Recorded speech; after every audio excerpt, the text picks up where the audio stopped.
The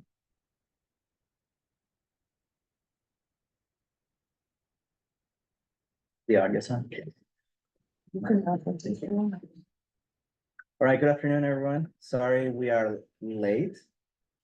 We had some issues, but we're gonna get started. Rosa.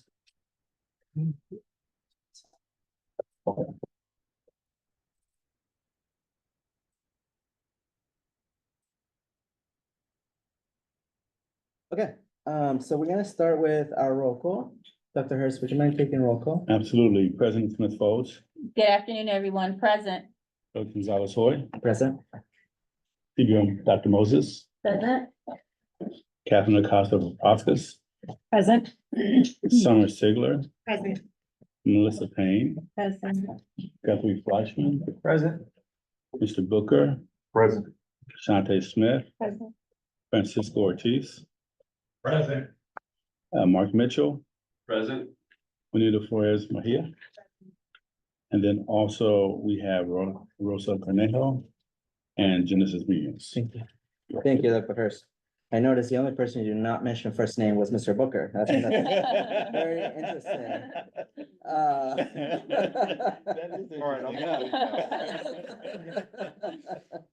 always do that with him. That's so funny. Okay, we're gonna move to our land and labor acknowledgement.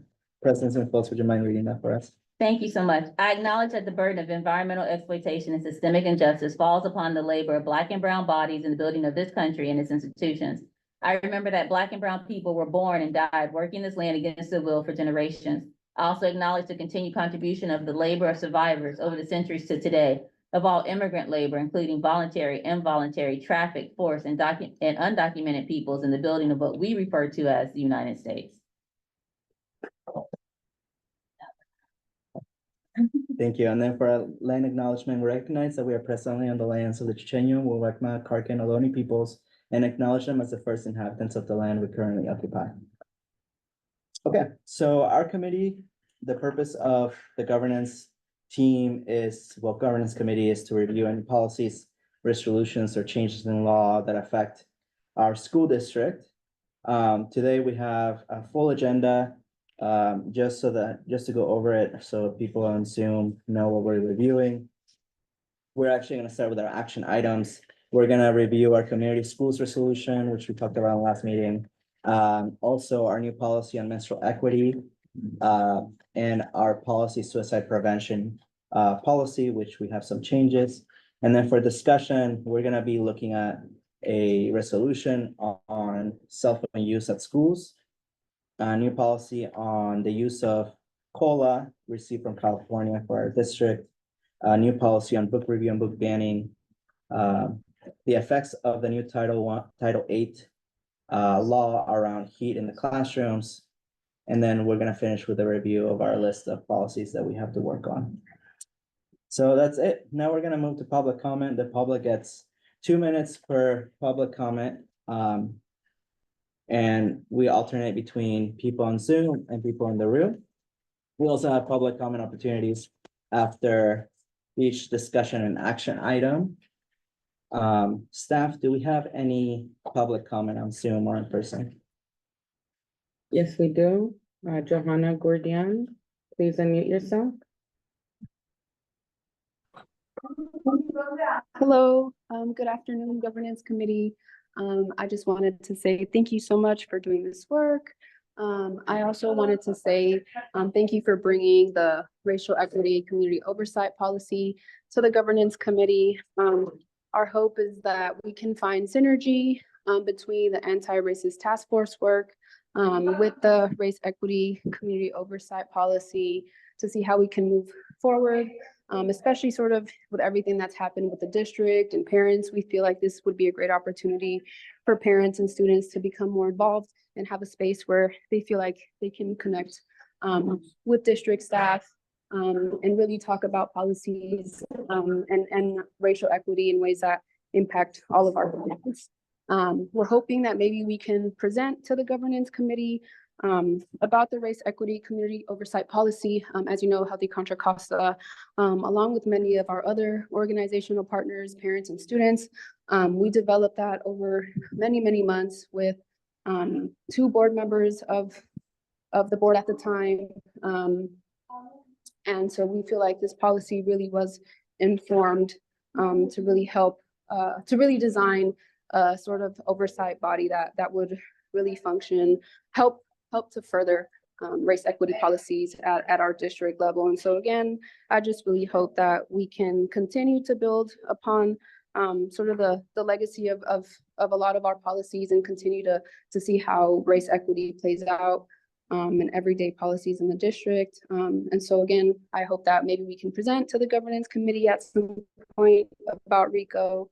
And maybe if we can learn more about how there could be synergy between RICO and anti-racist task force. Thank you so much. Thank you. That concludes our public comment. Great. Then we're gonna move to our first item, which is our community schools for solution changes. Dr. Hurst, or Ms. Cornejo, could we put it on the screen?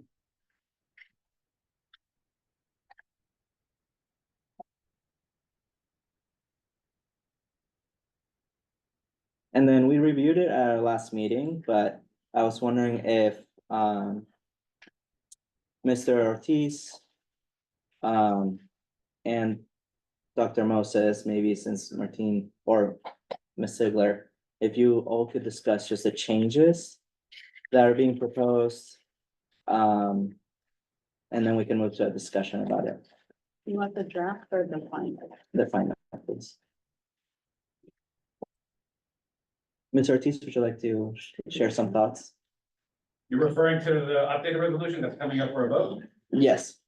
So the resolution that was passed back in 2012 was more geared toward the service model. Here or a view of the community schools, whereas the newer version highlights not only the state framework and the current work that's already been done, that's already been accomplished in West Contra Costa, and additionally highlights the report collaborative, which is the district-wide steering committee, the action collaborative, which are the site-based governance committees at each school site, the composition of each committee, the composition of the support collaborative, and also includes the collective bargaining agreement, Article 53. Okay, thank you. Ms. Sigler or Dr. Moses, anything you'd like to add? And on my end, I actually, LaShante's been, I asked her to Oh, speak for okay. Martine because she's been closer to the work. Sorry about that. Yeah, no problem.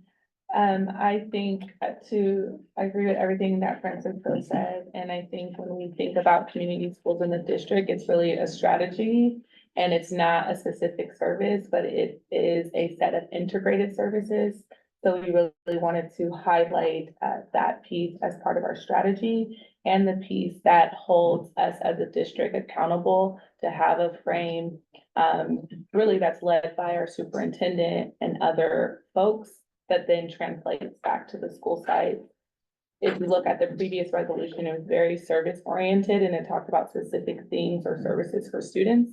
This goes more into our specific strategy. Thank you for that. Anyone else from staff would like to add anything? Dr. Moses? I haven't been close to the work. I'm just getting a good read of the resolution. I just wanted a little clarity. Currently, the majority of the community schools, support collaborative work is funded by the community school grant. I wonder if the resolution addresses what happens if the grant money does not become available. And I see here a commitment to ensure that funding stays constant and consistent. So I just wanted to see if the committee or any of the those who are close to this work have had a discussion about future funding when community schools grant expires.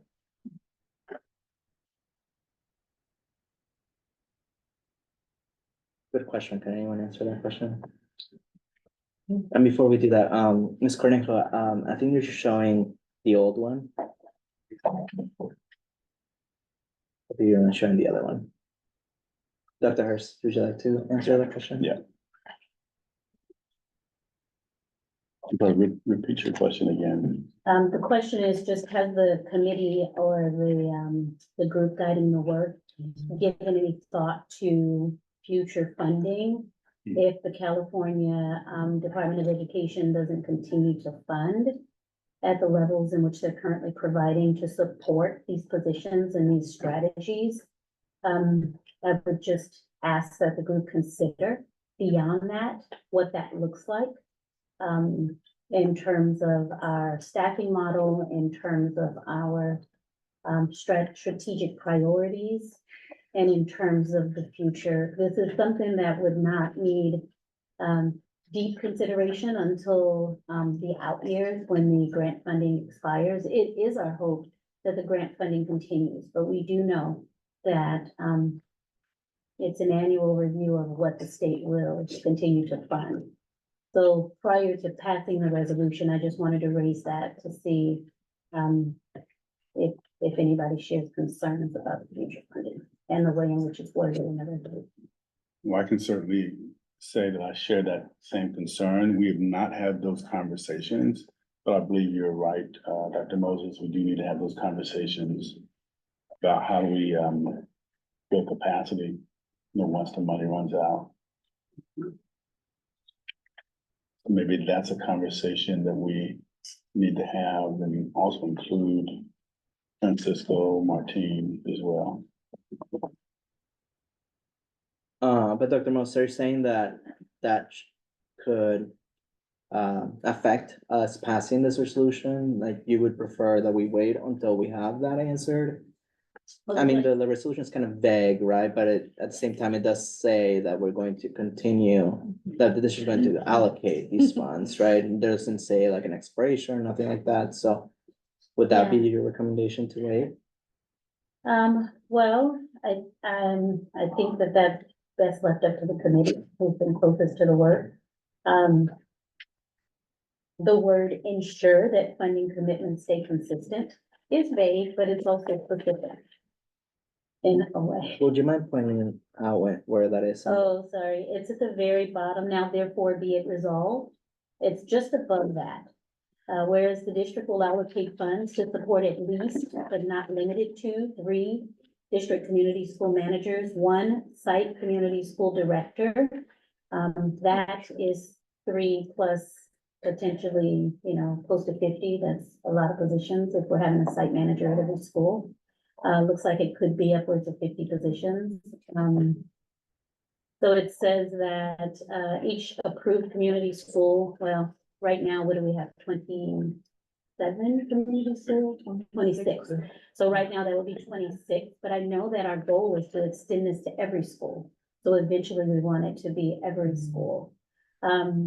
It says that we will provide funding the director's activities and support the community schools to ensure that funding commitments stay consistent through the leadership transitions at the school and at the district level. That language doesn't include any of the language regarding our supplemental funding for these activities. So I just worry about the interpretation of that language moving forward. Because if we do grow this, we could be talking more than 40, possibly 50 positions, which will impact the budget greatly if there aren't grant funds to share in those budgeted items. I wonder if a way to phrase it would be that we will continue to pursue opportunities. I know that nothing's guaranteed. And it seems like the sustainability conversations are happening at the county and state level. And whether it stays under the community schools auspice or moves towards other billing models that school districts are able to access is unclear at this point, but maybe that's a place for a commitment to pursue those opportunities versus dollars and cents.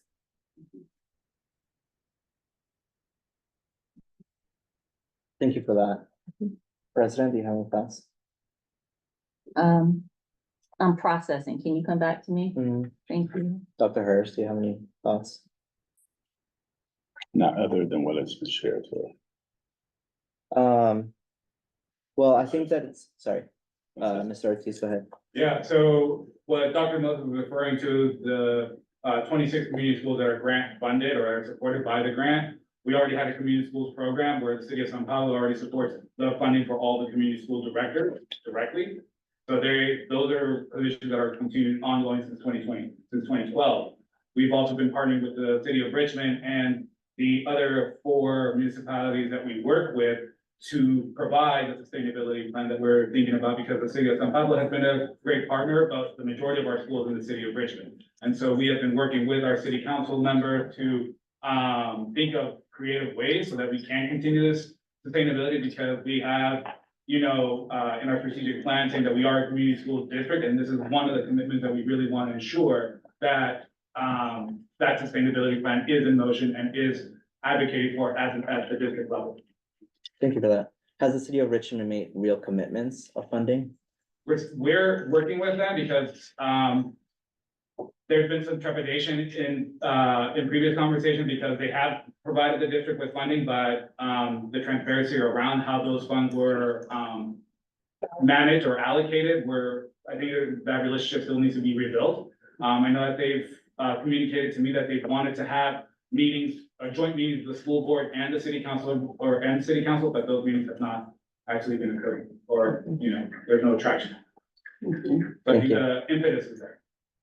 Yeah, I would say that a lot of that is excuses, and I know we're in a public meeting, so, but, I think that the city of Richmond needs to understand that because we have 5 cities, we would have to do joint meetings with 5 city council meeting groups, which is a huge problem that we've had to talk about.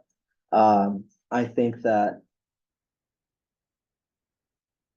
we should continue to pursue that partnership in whichever way we can. And also create our commitment, because this is really important to our schools, right? To your point. So. What do you think? So, I mean, I guess I'll share what I think that we should move forward the resolution with the hope that we are going to be able to get the city of Richmond to provide us with funding. And if that doesn't happen, the future board at that point can make a decision to revisit the resolution. So what you're saying is, if something happens to funding and funding runs out, then what's gonna have to happen is this then becomes a topic of what do we reduce? Right? Like, is that that's what you're saying? Okay. I think if everybody understands that, but that's gonna have to be like crystal clear, right? Because it's gonna have to be, I don't know, one of the things is I don't wanna kick it down the road for another board, you know what I mean? And the other thing is I wanna make sure that we're keeping our commitment to being a community school district. And how do we do that at the same time being fiscally responsible? Because if we overcommit, then we're gonna end up doing damage when we have to cut, right? If we undercommit and there's no trust, then how do we know that it continues? So it's this kind of balancing act, and I'm not a good enough wordsmith to put that into this language to where everybody feels comfortable. So if it can't be wordsmithed to where everybody feels comfortable with the language, then it just has to be very clear that if we say yes to this, this is yes in the moment. This is yes because of the funding. This is yes because we have it to do. If circumstances change drastically, like the funding goes away, the grants go away, whatever goes away, Richmond can't commit, or Hercules or Panola or whatever can't commit to it, then what does that look like? This is a pickle, friend. Do you have to make this decision? We do, but. We, as in me and you? Mhm. Oh, God bless you. But at the end of the day, I mean, I think that this is something that we think is critical for our district's Yes. vision, right? Community schools is something we all believe in, Yes, and there's a reason why we decided and agreed to expand it, yes. right? So if worse comes to worse, and in 2 years, when the funding is gone, I mean, it's gonna have to be probably a priority for the district to fund these positions over something else. And then something right? else has to fall off that list. But I think that maybe what we can add is maybe we can add a whereas.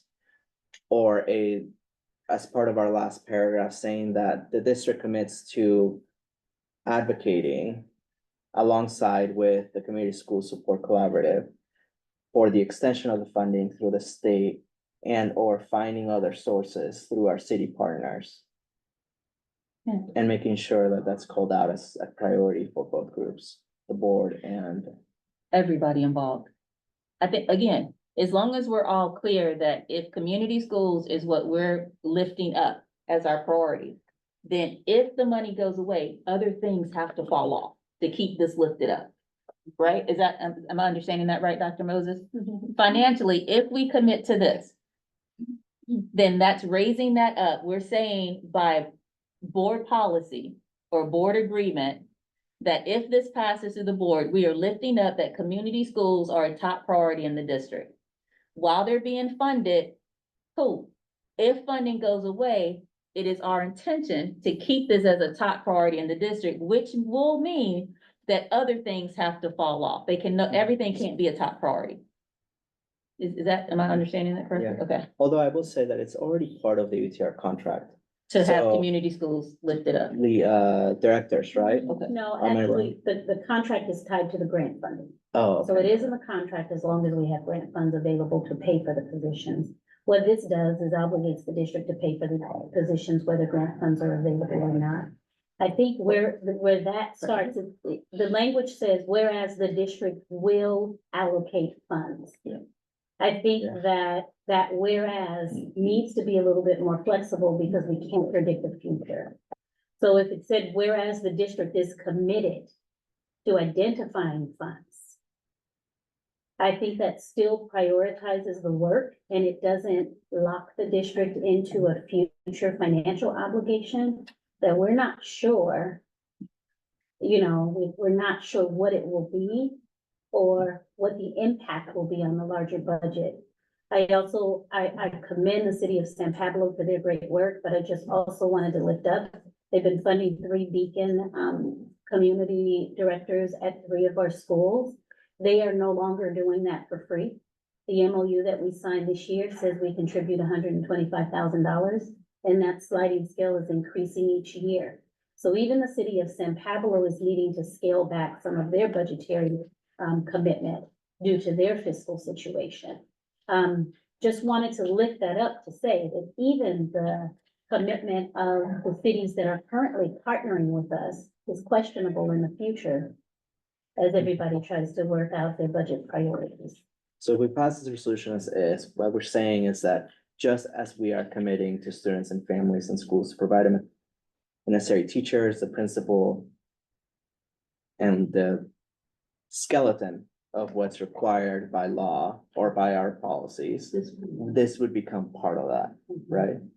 And if the grant funding ceases to exist and the city of Richmond doesn't actually provide funding and the other cities or the state doesn't continue it, then This is we still will a have to find We'll have to find the money for or it. $5 million or whatever.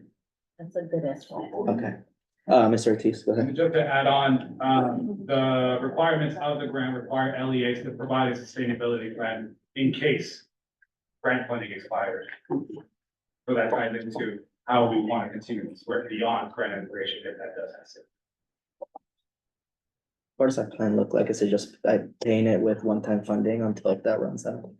So the majority of the grants that we enter into do want us to sustain the efforts. That's why they give us money. They give us money because they want us to create programs that are effective for our students in our community, and they want us to continue those programs. The reality is sustainability is difficult in a climate where we're already trying to sustain just our basic commitments. So this is a priority and it should be high on our priority list. I'm just worried about locking us into language with the future of funding being unknown, and 5 million is a large amount. Okay. Yeah, I just have a question, like, we're looking at positions like direct site directors, right? Like directors that would be on the site that direct the community school effort, right? Is there any way, and this is just me literally just talking. Is there any way that that becomes an adjunct duty? It's way too much. Too much work. for it to be an adjunct duty? Yeah. It's a they- full-time position? They really sit like an administrator on the administrative team. And if you think about most of our wellness centers, are working with outside agencies, like a multitude of outside agencies. So you might be getting dental services through the county and mental health through BACR and another group through Familias Unidas. And so they're really actually the point of contact to all these community agencies.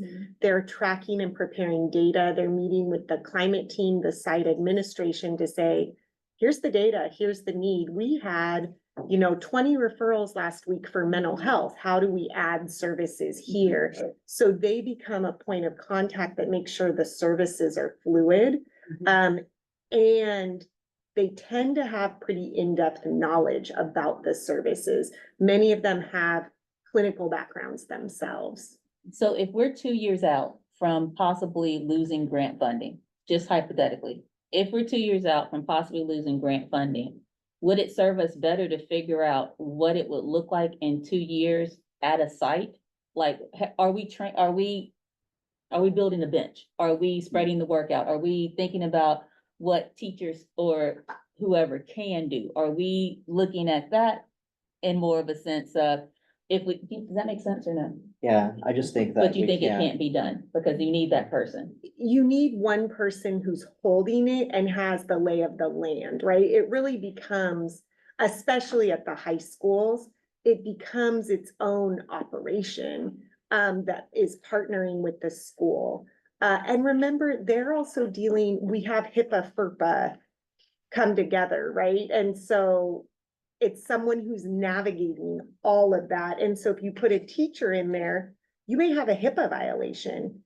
You may have a kid who says, I don't want to go to the health center because Mr. or Miss so-and-so is sitting there, and 90% of kids love them, but this kid doesn't.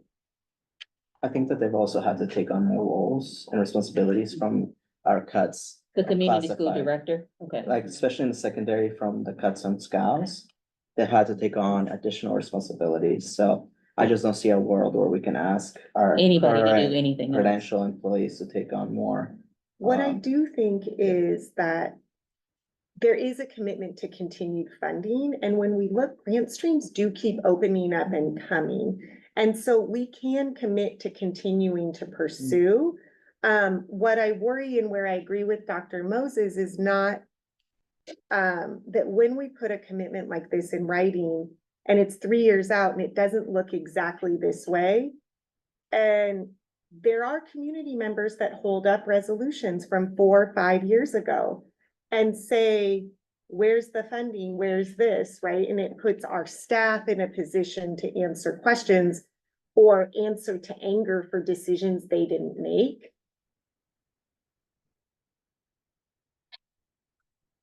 I have a question, Dr. Moses. Mhm. So if we pass this resolution, we make a commitment, does that change our 3rd-year look at the budget? Because we're committing an additional 5 million without the assurance of a grant.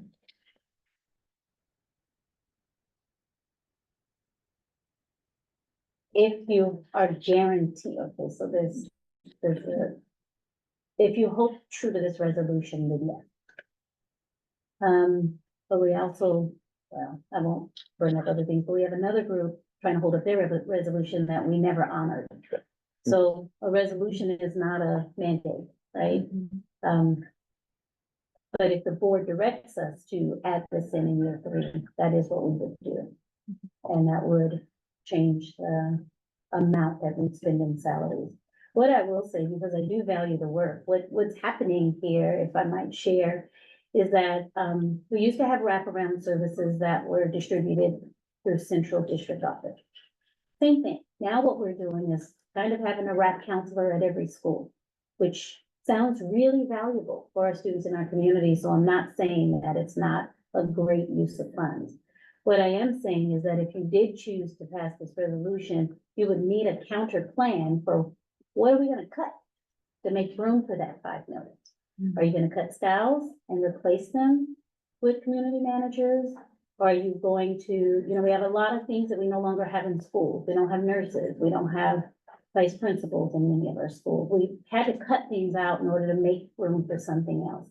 If you pass this resolution, I just ask for us to start thinking about where we're gonna cut that 5 million from to make sure that we stand true to this resolution, because I do believe if we pass it, we need to actually implement it with fidelity, but we need a plan to do that.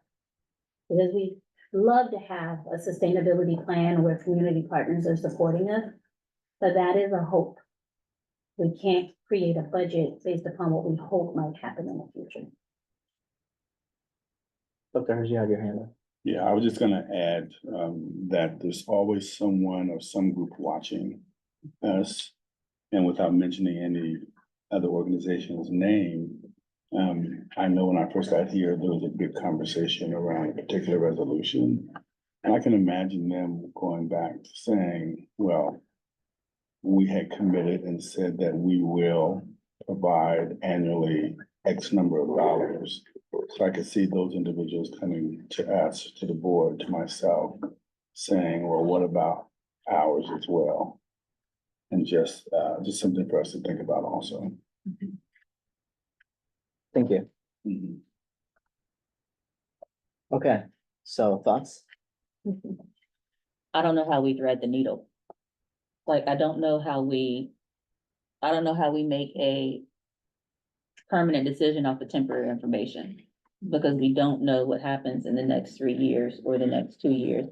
But at the same time, we know that community schools is a commitment that we have. So it's trying to figure out, it's a kind of damned if you do, damned if you don't situation. Because if we say this is a commitment, then we have to put our money where our mouth is. We have to put the resources behind it. But doing that, we are saying that come hell or high water, this is what we're doing, and that may mean in 3 years, come March 15th, that something else is happening. And how willing are we to stand behind the commitment that we make right now?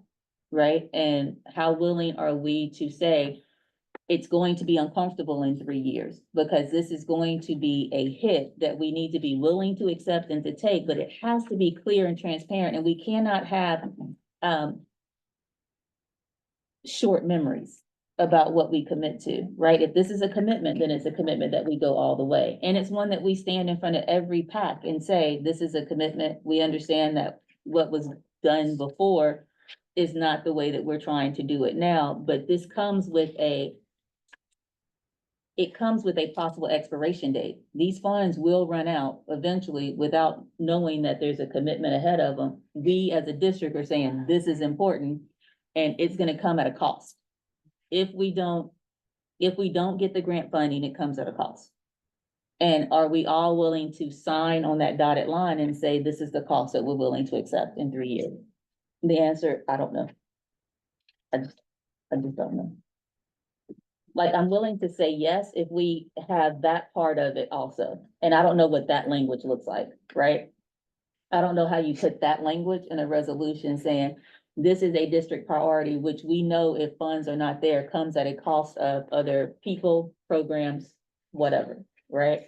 Because this is what we are choosing to prioritize. I don't know how to put that language in there to where both sides are very crystal clear that this is what we're doing. I'm complete. Well, I would say that it's not clear in the way that you said it, but it's clear in the way that Dr. Moses described it, that we are assuring the funding's there. So I think that we gotta, maybe that's shared verbally. But it's written in a way that, So other people will be able to read that and know that. no, not necessarily. In my opinion. Yeah, see, I don't know. Okay, well. Because of time, we have to make a decision. Right now, Yes. I mean, we could push it for our next meeting. We don't have to take action today, but I don't know how much more. if we push it to next meeting, what are we expecting at the next meeting? Like, what information would be different, right? This is gonna stay the same, right? This information doesn't change.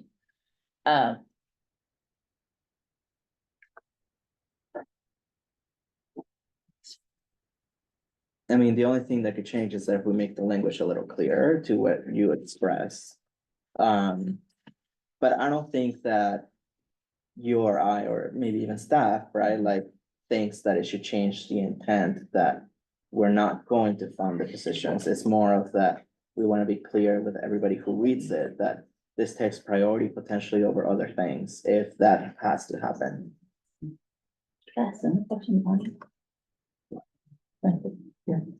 Francisco, can I ask you a question?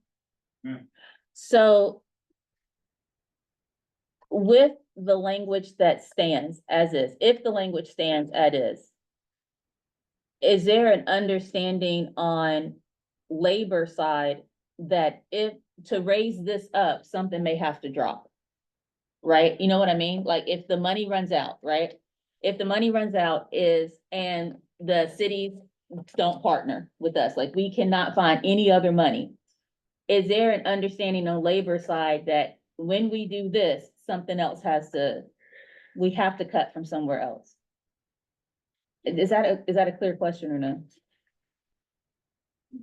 It's clear. My response to it would be, or is, that the majority, if not, I would say 90% of all of the community school directors are employed by outside agencies. So they're not district employees.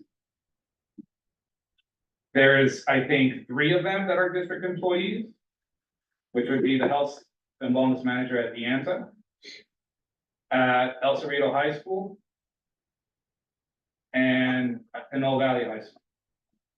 So then if the money runs out and we would be keeping non-district people over district employees. Because we would have to, what, is that what I'm hearing? Yeah. So then we would have to keep whatever company B employs as that person. Do we not have the ability to have our people in those positions? Or because you're saying there's specific things that they are, There we is, do have the ability to have, There's language in the collective bargaining agreement that allows for our people to be the, representative. It could be a Teamsters member, it could be a UTR member. So we have the very first one, Murphy Elementary School, who, has a certificated employee, and that's the person that they want as their community school director, because they have a long-standing relationship, not only with the school, but with the entire community, who could fill that role, right? We have a lot of turnover with our, BACR and mostly BACR.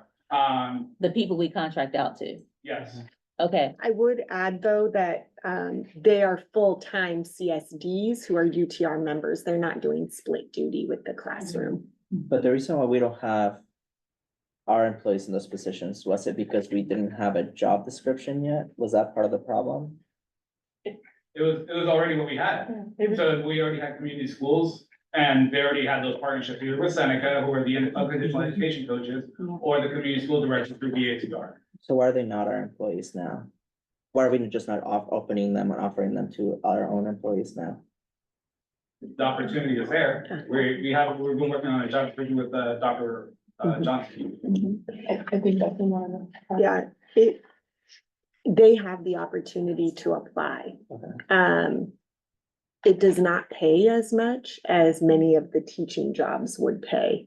And so there is that consideration for our employees. so let me tell you where I'm itching. I'm itching at the fact that in 3 years, when this comes to fruition and the money's gone, that I'm keeping a contractor and I'm getting rid of a district employee. Because that's where, do you see what I mean? Because somebody gotta go. And if I have to keep this because of the language, and we haven't built the bench up with our own employees, then I'm cutting WCC USD people and not cutting contracted people. That makes me itch, right? So how do we build the bench to where if I have to cut, I don't know if that makes sense, but you know, if I'm saving a job, I'm saving a job of a WCC USD employee, not of a contractor. Because I think we have way too many contractors. Like, how do we build from within? Even if it doesn't pay as much as a teacher, what are we doing to make sure that, because some people will take that job, even if it doesn't pay as much as a teacher, because they're invested in the community. Because they have another financial stream to where they can do it and not, I don't know. I'm complete. I don't know. I really wanted us to push it, to pass it, but I think that we did not do enough work and conversations to truly understand what we were pushing forward. I think that we need to have one more conversation, because of your uncertainty. Would you agree? Am I uncertain? Absolutely. Because I just wanna walk this all the way through, because I don't want to commit to something that's not in the best interest. Community schools is in the best interest. But how do we make sure that we're filling community schools with the people that are in the best interest, which is our own people, in my personal opinion, versus a contractor? What plan do we have in place for after 3 years, when the money runs out? To make sure that, how much talking did we do to Richmond or Hercules or Pinot or El Cerrito, or what did we, how much have we walked that out? And says that, and that to say, we are a community school district, but you have to partner with us and start planning, because in 3 years, we're coming to you with, so get your own resolution together, because we're gonna need each other.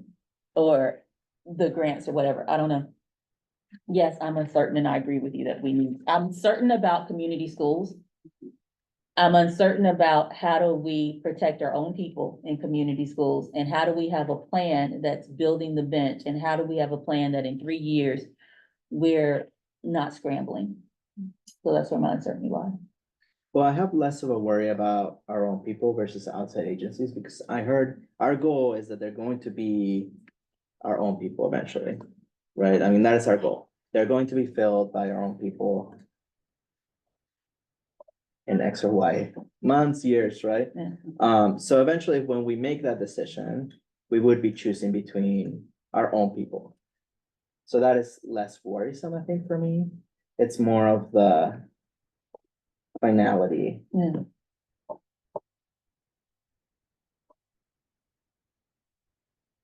Is it a time? So can we push it and still be within the time, or do we need to have a decision I now? mean, I think that we're already like, So. aren't we like 2 years behind the timeline as it is?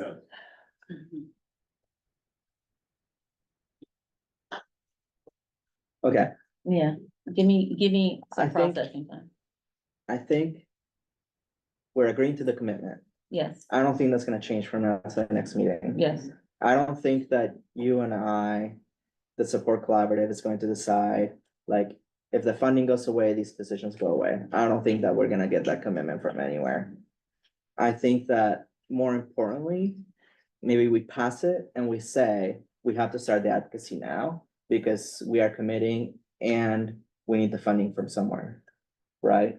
So maybe it triggers that earlier than like us figuring it out in a year or two. because the reality is 7 + 5 is 12. Cause you said we have to retain the 7 that we cut, right? That's what you said, like, we have to retain the 7 that we cut, well, we're cutting 7 this year, million this year. And then. Okay. So, sorry. So we have to cut 7 million this year. We have to maintain that 7 million the next year. And then the third year, we're at still maintaining that 7 million, correct? So let me say, the budget is fluid. I don't Okay. wanna give that affirmation here. Okay. Because it changes with every Okay. interim, so I'm not saying I predict that we're gonna be in dire straits in year 3. I'm not Okay. saying that. And I agree that this resolution should pass. If you add 1 or 2 words to that last paragraph, that's it. Because we are committed to the work, we do prioritize the work, we want to afford the work. But if it just says the district will commit to identifying, or the district will commit to locating funds, or right now it's a hard commitment, you must do this. And that's the only thing. The district is committed to identifying. To future sustain the funding. Yeah, way it says right now is we're allocating it, which means that tomorrow I gotta go put that $5 million in year 3. I can't do that. Right. Without cutting $5 million to replace it. Okay, this is what I propose. Last paragraph, we change it to the Contra Costa Unified School District Board of Education approves this resolution.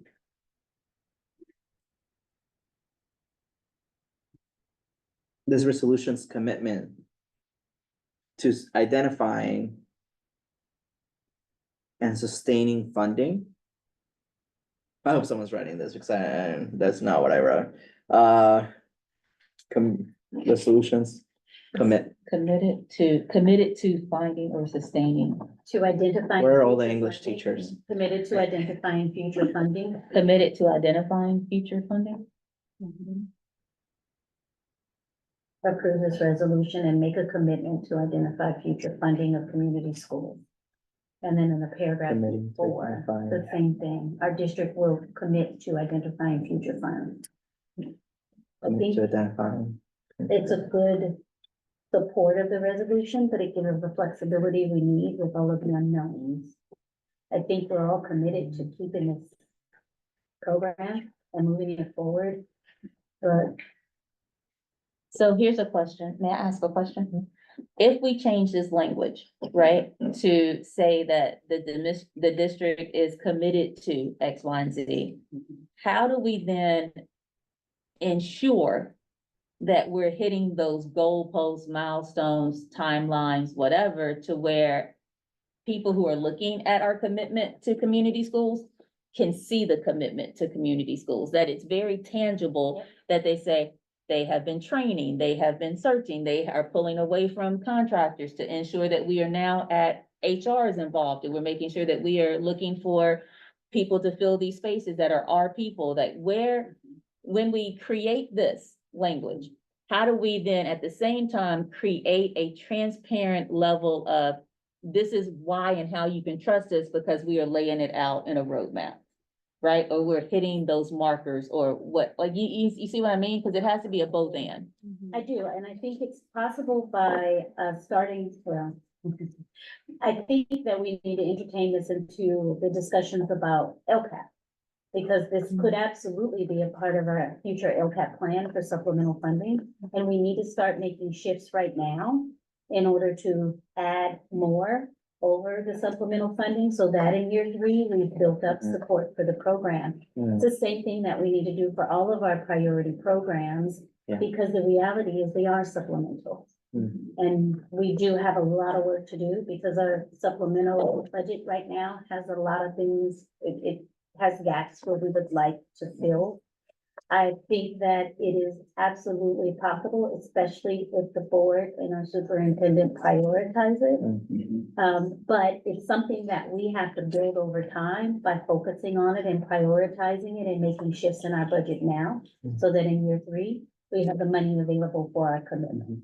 So, It's ongoing. so the new language commits us to continuing community schools and the positions, but it doesn't make us tomorrow have to put it in year 3. It allows us the next 3 years, if the funding's not there, to find the funding where it's gonna come from. So it just gives us behind the scenes flexibility, but it still creates the commitment. Yep. Which the support collaborative wants and the board probably wants, right? So I think it's a win-win. Right. You okay? I'm better. Everybody okay? I'm better, but I would still like a timeline roadmap. If it's going into LCAP, let's figure out how we're putting it into LCAP and see it. You know what I mean? Like, yeah, I'm okay, but I would like to make sure that we're all okay. And then how do we put pen to paper, right?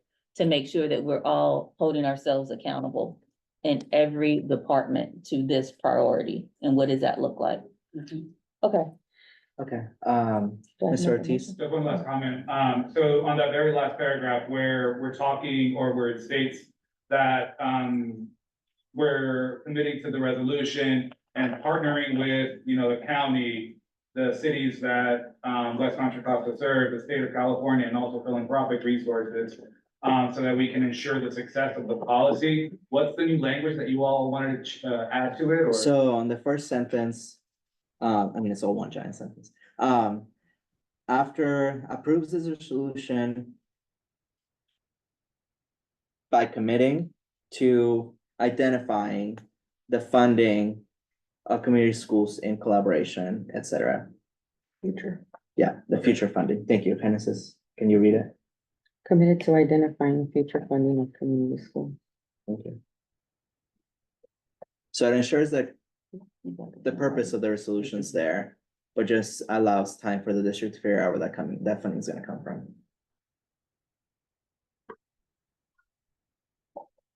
Okay, and then just one last thing, I think that one of the major issues or, topics of concern has been, transparency. So transparency with the board, transparency with community, like where are the central funds being held? What, is there transparency like at the school site where it can be available at the, on the school's website? This is what we're using our community school funding for. This is the services that we're approving. So I think that would be, another avenue for us to rebuild trust or to, strengthen the transparency with our community and all of the stakeholders, so they can see, okay, this is how many students were served. This is the type of services that are allowed or that were provided to families, for older adults, whatever it might be that the community was asking for.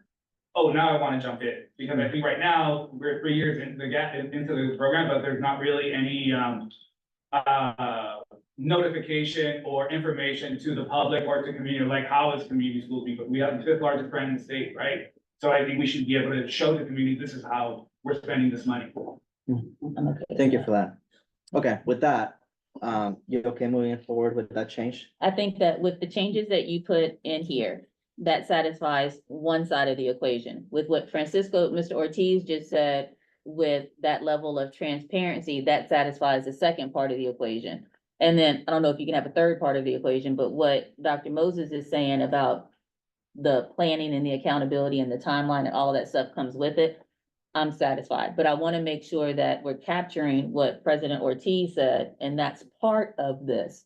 And then we are showing that action. It's on a website, it's a tracker, just like we did the COVID tracker. This is a community, we had 750 billion. Now we're down to 2, and this is what we spent it on. Some type of transparency that has to be like thumbs up approved, like, okay, this is what we're talking about. Yeah, I'm okay. Okay. Let same me here. stay okay until I talk myself out of it. No, it's okay. Okay. I do need us to move on. So we are okay moving forward to the full board with those changes. So, great. Thank you, everyone this is a really fruitful conversation. Much longer than I was hoping, but, very fruitful and,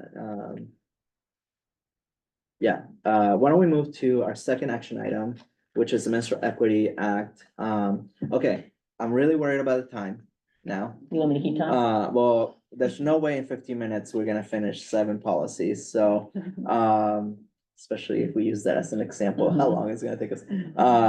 So why don't we put 10 minutes on the clock? Got you. I think we're gonna have to go over all those that I told you we're gonna leave early. I apologize, that's not gonna happen.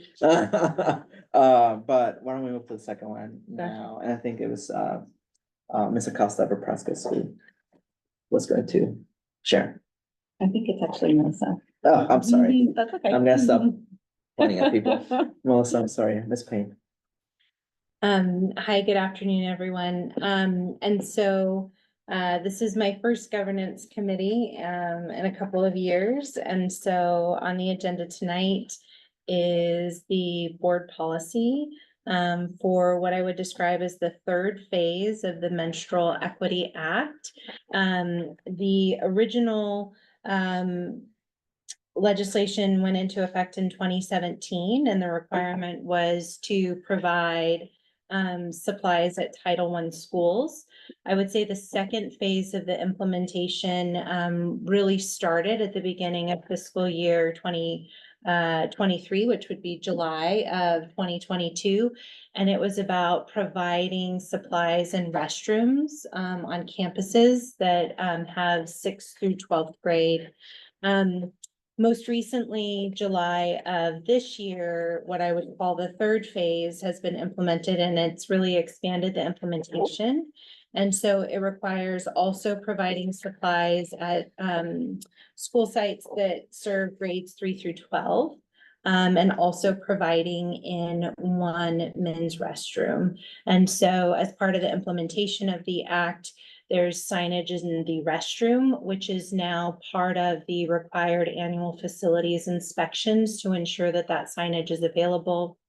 And one of the components of the signage actually identifies a contact person for the site. And so I want to be really honest and share that we are not currently in full compliance with this.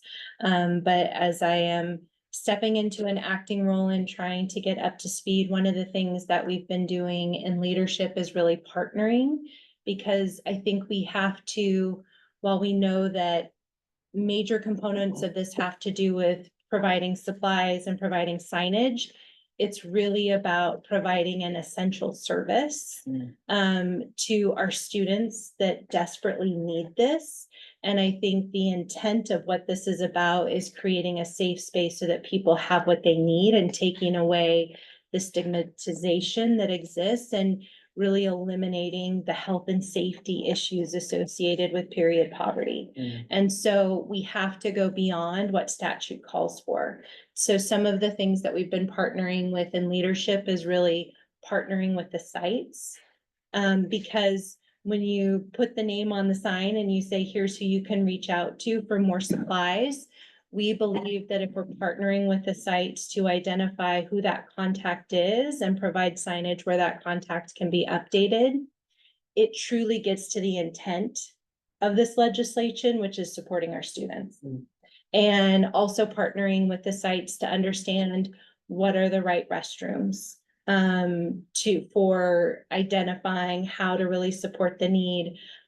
We've also had some broader conversations about well, there is the requirement to have them in the restrooms. It's about access. And so how do we continue to provide them in a way that maybe some people may feel more comfortable getting them in the space where they've traditionally received them, which is someone safe on campus and not necessarily in the restroom.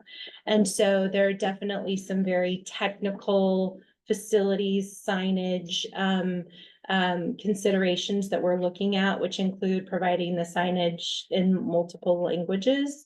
But then there's also really some partnership that we're looking at.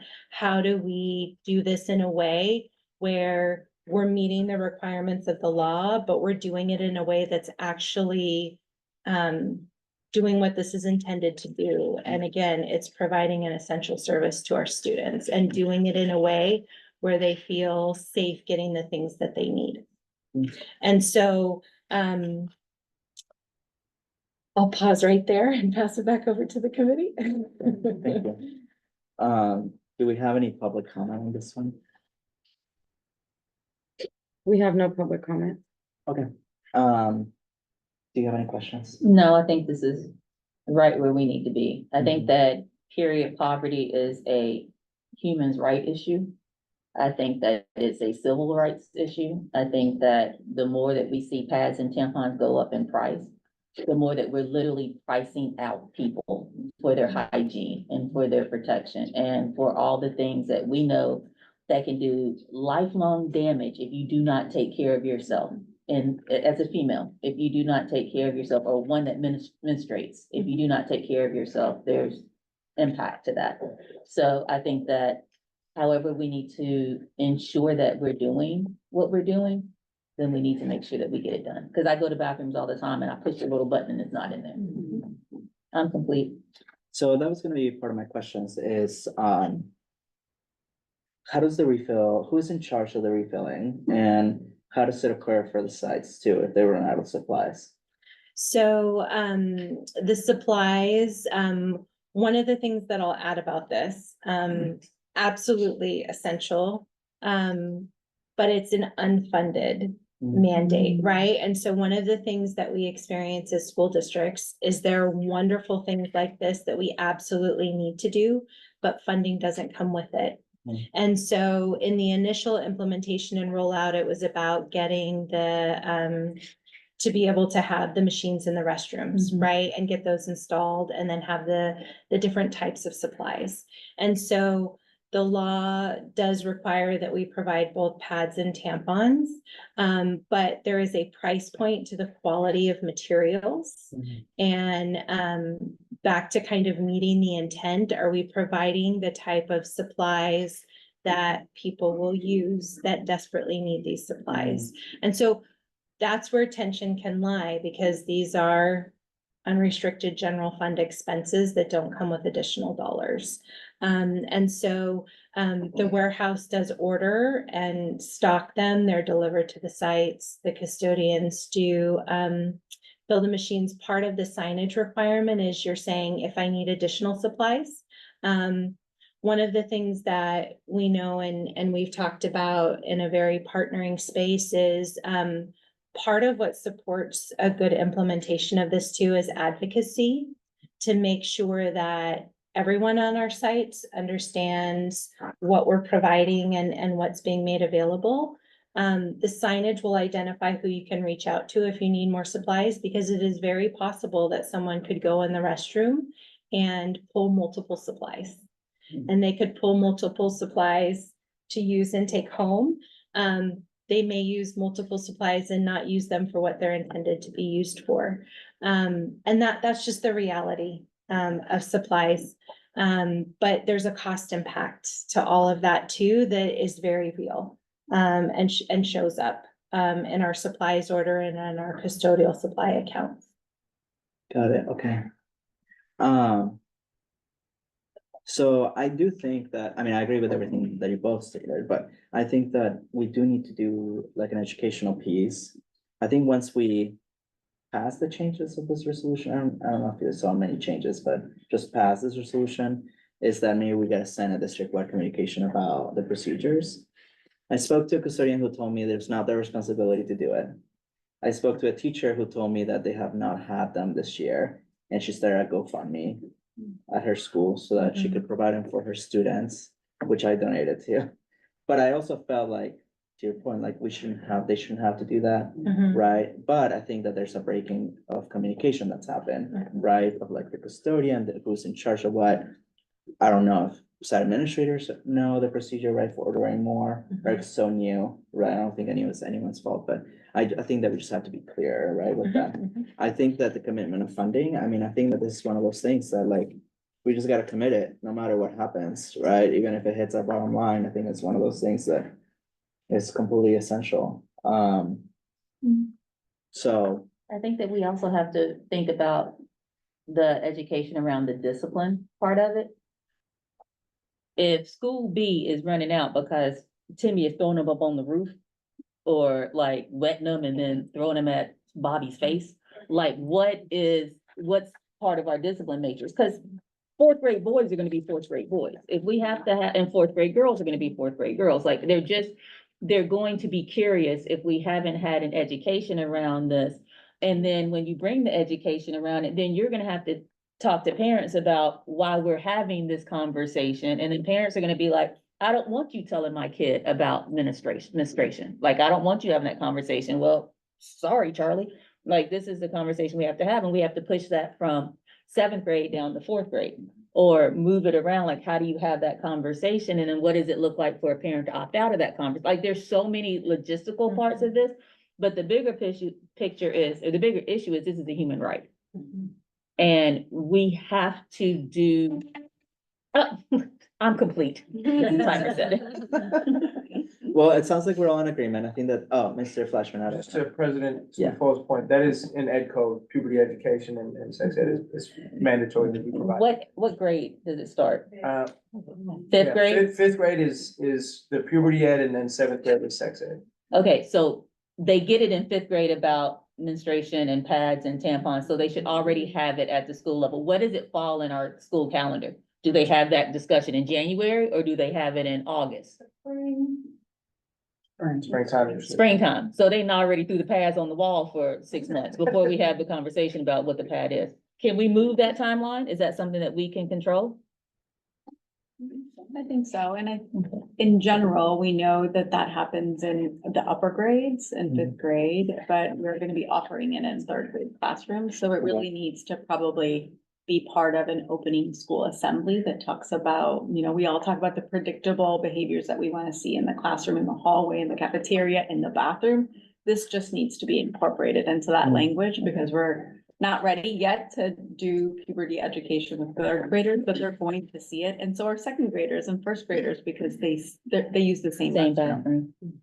And I think we can separate parents have to be legally offered an opt-out for any sex ed.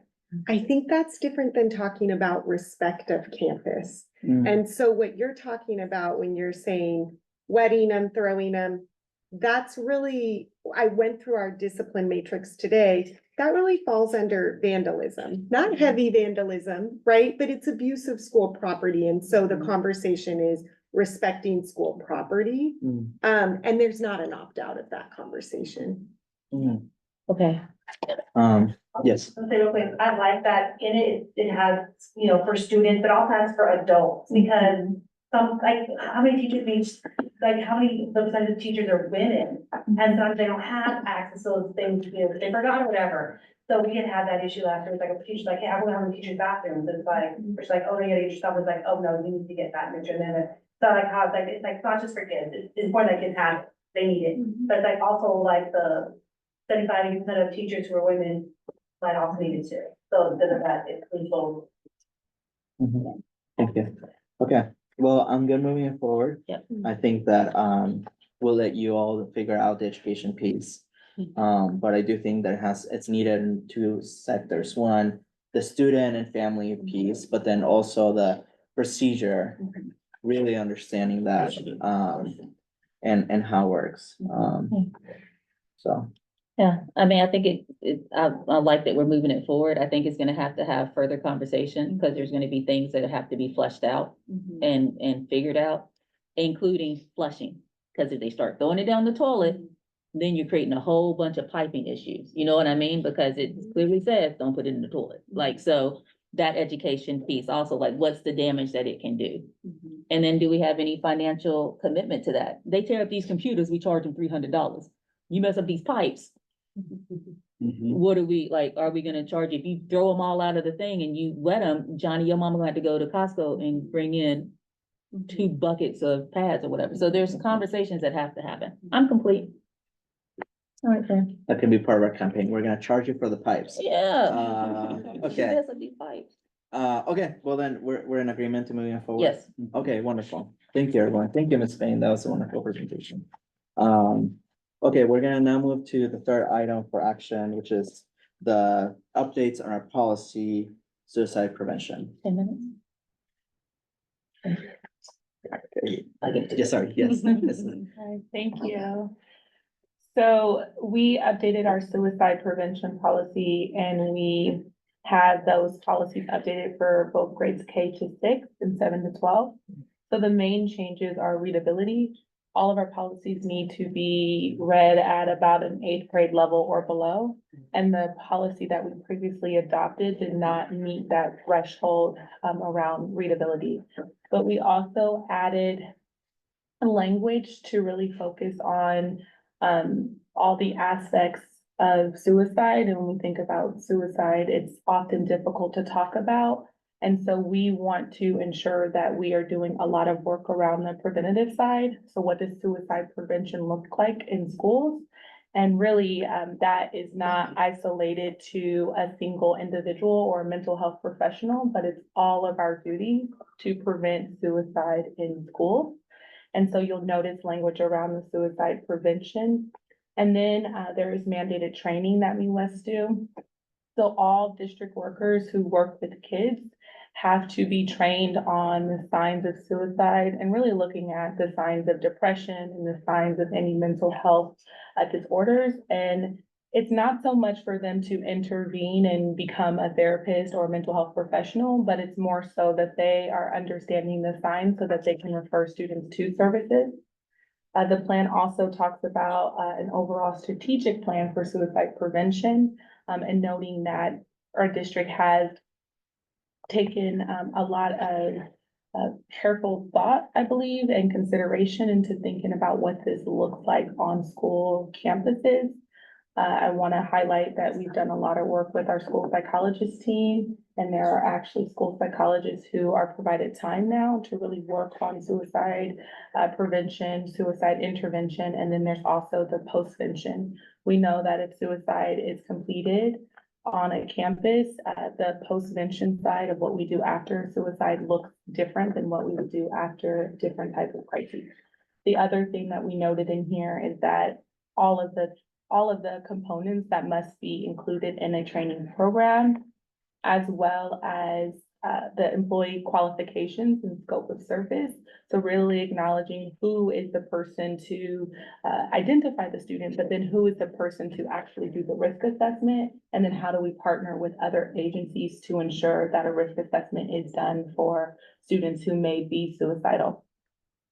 And then we also included an action plan for in-school suicide attempts. So in the case that a student tries to attempt a suicide on campus, what that looks like, what our response is, and then what our support is for school sites. We also included action plan for out-of-school suicide attempts, and then supporting students after a general just mental health crises. And then we ended with, again, support for what do you do when a student returns to school from a hospitalization for an attempted suicide? And then what do you do again after a suicide? And we linked a couple of resources for school sites as well as toolkit. Like I said, our school psychologists and now our school counselors, as well as all of our school-based mental health clinicians, we use a very specific protocol for school suicide risk assessment. And so that is, we are continuing to try to be online in how we approach this. And so those are the main changes. Thank you so much for that presentation. Do we have any public comment on this item? We have no public comment. Okay, I do have a question. Do you have questions? No. Throughout the policy, which by the way, I just want to say it's really well written. Thank you for all the work and thought that went around it. I was really impressed. Throughout it, you mentioned how it specifically calls out on each one of the parts of, thank you so much, around intervention, assessment, referral. And if this happens, this will happen. It just refers to the adults will do. How do we define, I mean, the site adults, I'm assuming we're talking about the site administrators and the teachers, but that wasn't super clear, unless, could you clarify that for me? Yeah, I'll clarify that. So we could not pass this readability score when we kept language such as school psychologist, mental health clinician, school-based administrator.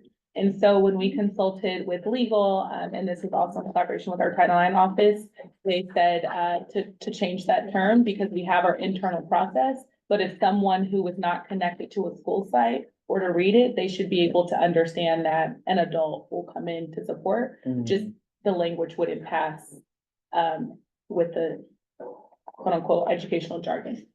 But internally, because we have to Yeah. provide the trainings, everybody will be clear on Correct, who those individuals are. correct. Okay, thank you. Mhm. Would you like anything to share? And this one is incredibly sensitive, because if we think about our own school journey, we know someone that we've lost to suicide. If we think about what happens at our schools every year, what do we have in classrooms?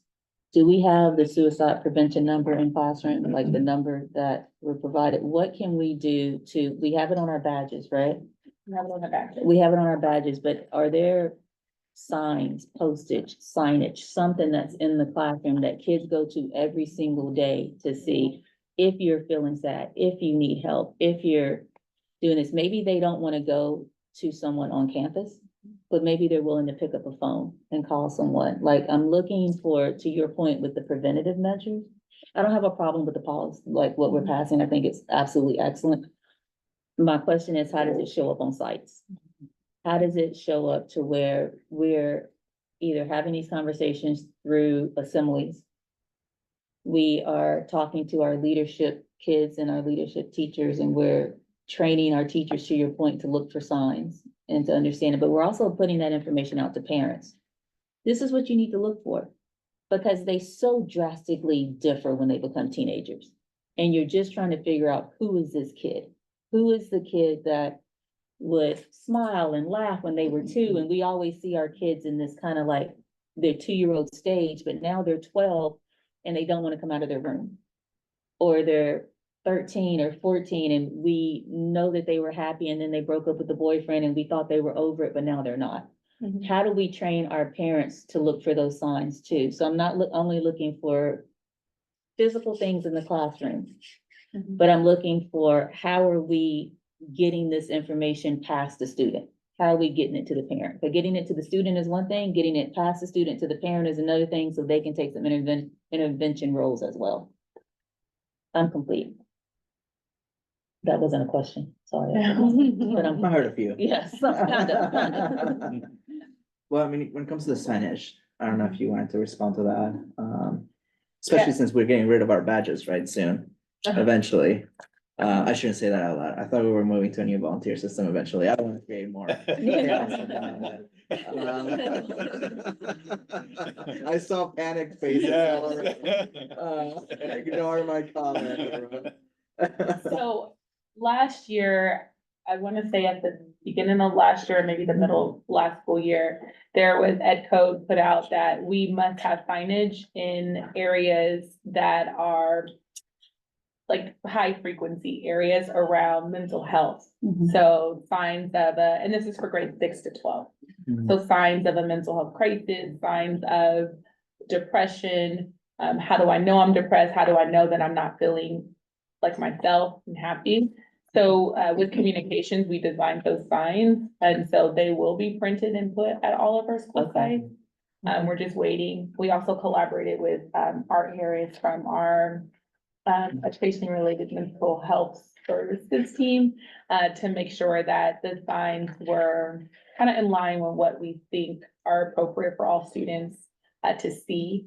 And so that's one thing that we're pushing out this year. The other thing is that through our community schools initiative, we have a role entitled CSTLs. And those are community school teacher leads. And the CSTLs have been working in collaboration with the CSDs in how do we roll out SEL in a more authentic way, in a culturally relevant way, and really have like this anti-racist framework around that. But in that SEL rollout, we have included lessons that specifically talk about signs that I need to talk to someone, something's not right. I think to the parent piece, this is something I ponder all the time, like how do we connect more with our families and really destigmatize mental health? And it's okay to ask for help, and it's also okay to talk about suicide. And so we have a Parents as Partner conference coming up in October, and so we will have mental health clinicians present on this very thing, mental health, signs of mental health, signs of, is my kid just isolating because they don't want to be by me today? Or is this more signs of a mental health crisis that I need to reach out to get them support? And so we're trying different things, but your question is. I wonder if those could maybe be recorded and we could put them somewhere on our website. I mean, the problem with our website is we put everything on our website, so right, finding it. But I think maybe that's a piece missing, right? Yeah. Parents looking for resources, maybe we can put it in. And I think that our health centers and secondaries are amazing. Yeah. Here at the ANSA and El Cerrito, right? Like they've themselves created a lot of material that can support this work, right? So I wonder if maybe we can partner with them to figure out how to make that more accessible. And how do we scaffold at different ages? Because this happens, this thought pattern starts real young, right? It can start as young as elementary school and it can ferment itself in middle school, and then we can see it play itself out in high school. So how do we start having the appropriate conversations at the appropriate age level to where it is destigmatized? It's okay not to feel okay. Like you have good movies like In and Out, right? That's not what it's called. Inside Out. Inside Out. You have good movies like Inside Out that are opening up the conversation to these kind of things. My last question / is a question. Are teachers required, okay, when I was teaching high school, you had to put on the board, the do now, the agenda, the question of the icebreaker or whatever, like that was required. Every time my principal came in, he looked to make sure that you had that on the board or you would get dinged. Can we have the number on the board, the suicide prevention number on the board? LaShonda, isn't it one number? Isn't it like a 1-800 number or something? Yeah, it's a text now. It's, is it on here? Yeah, so we have it on the ID cards too, so is the text, hope to 20121? It's on their ID card. Is that put in the Every student's student. ID? card Every too? student's ID We're card has mandated to that. have this on every student ID. Okay, Okay, oh, well, that's good. first of all, didn't know it. Got 3 kids and all 3 of them had a badge. I never knew that was, the number Yeah. was on the back. So if I don't know it, they probably don't look at the back of their badge either. So how do we do the education piece to like, good morning, class, welcome to the first day of school. I'm happy you're in homeroom. Flip your badge over. You need help, there it is. If you have something you need to talk, somebody you need to talk to, here's our health center, but it's on your badge. So it's, okay.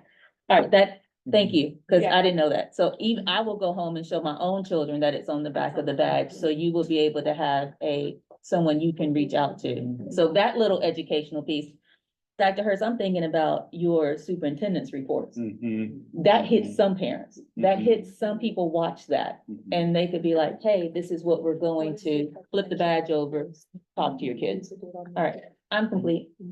Okay, great. Well, I'm okay moving forward the Yep. changes. Absolutely. Okay, so it can go to the full board Okay. for approval. Thank Okay. you, everyone. Really appreciate it.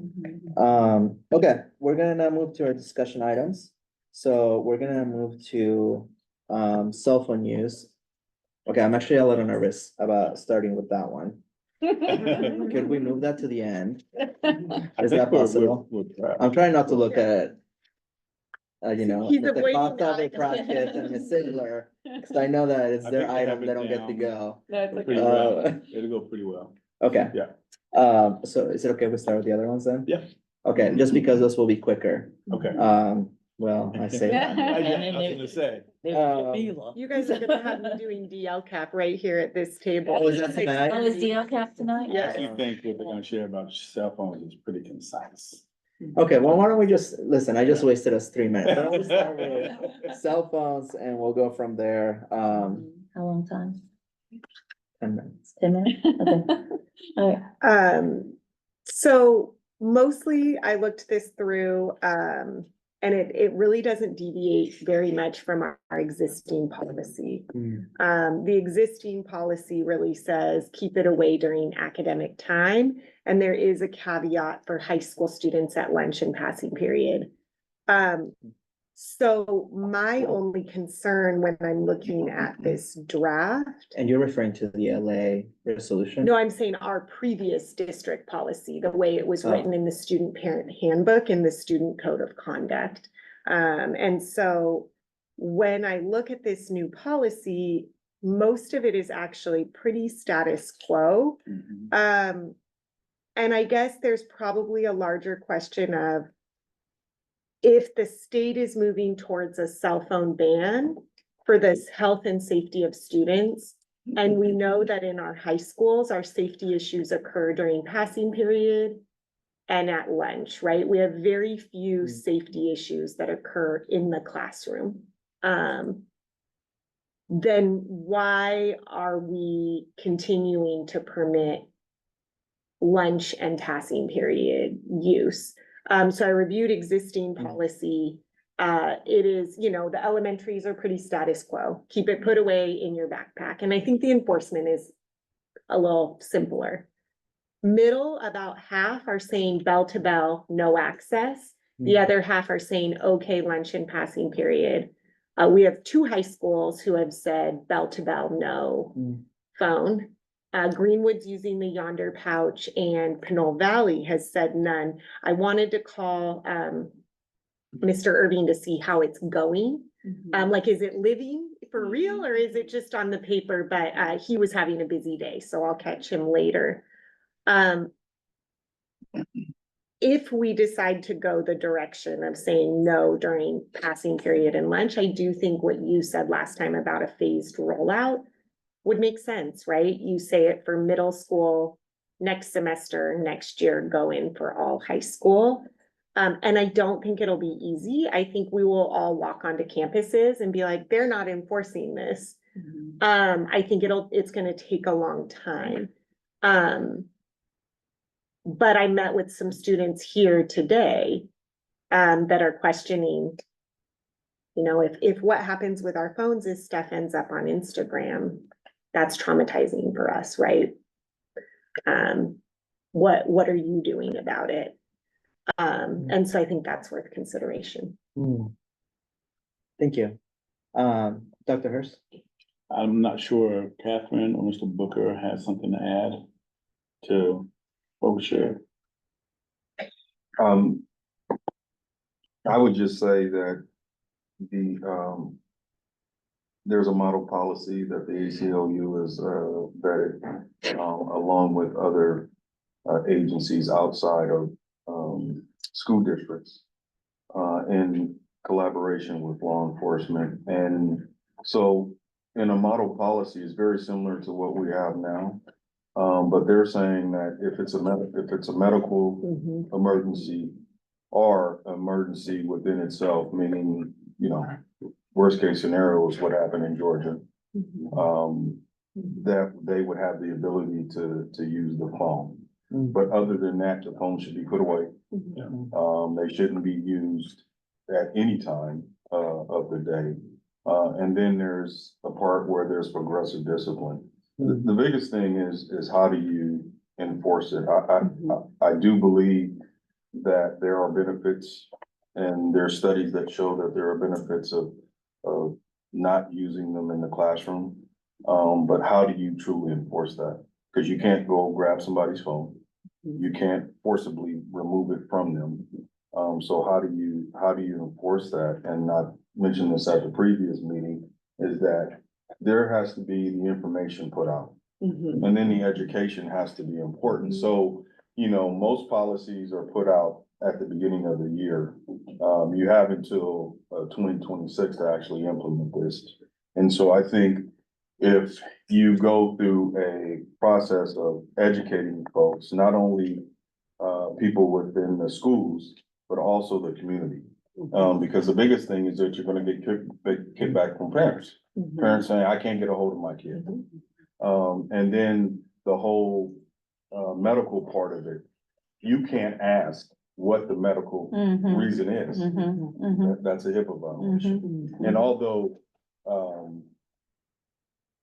it's more FERPA than HIPAA, but you can't ask for that information. So, you know, it's about educating everybody over a period of time.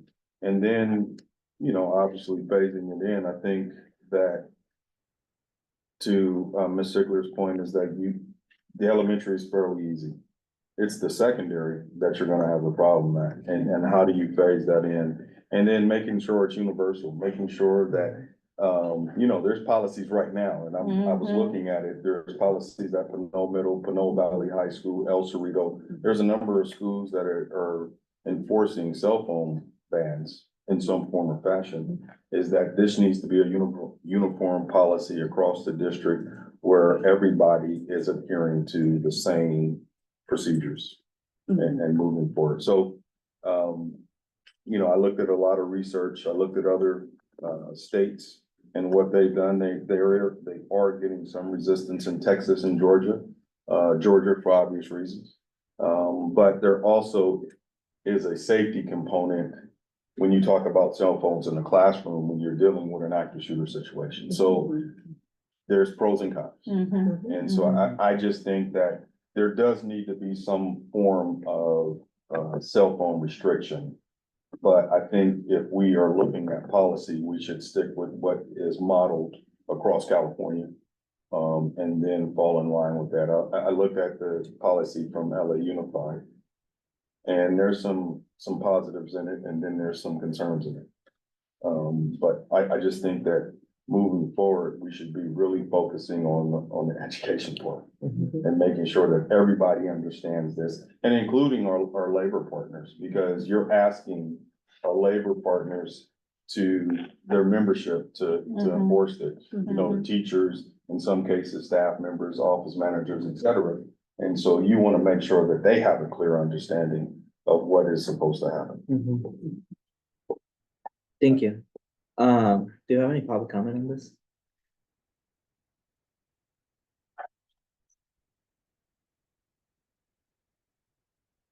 Seems to win.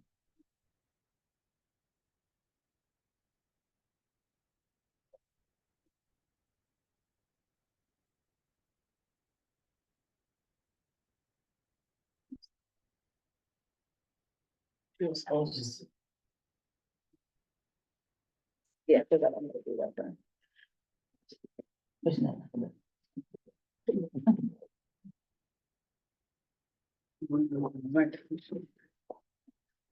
Yeah. Okay.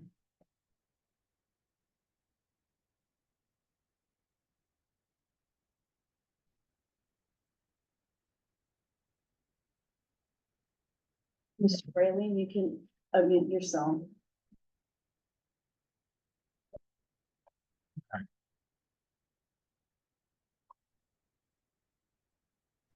Thank you. Okay. Hi, Greg Whaling, Principal, Mira Vista. Looking at your draft policy, I really appreciate it. And I do appreciate that there would be something that would be district-wide. The one concern I have is just making sure that, I don't want to have schools either restricted as to how we enforced.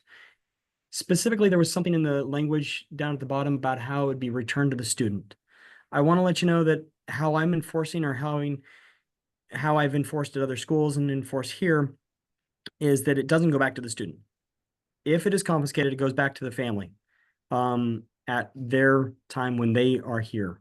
So I just wanted to make sure that there's no confusion in how it's written about saying it's going to be returned to the student.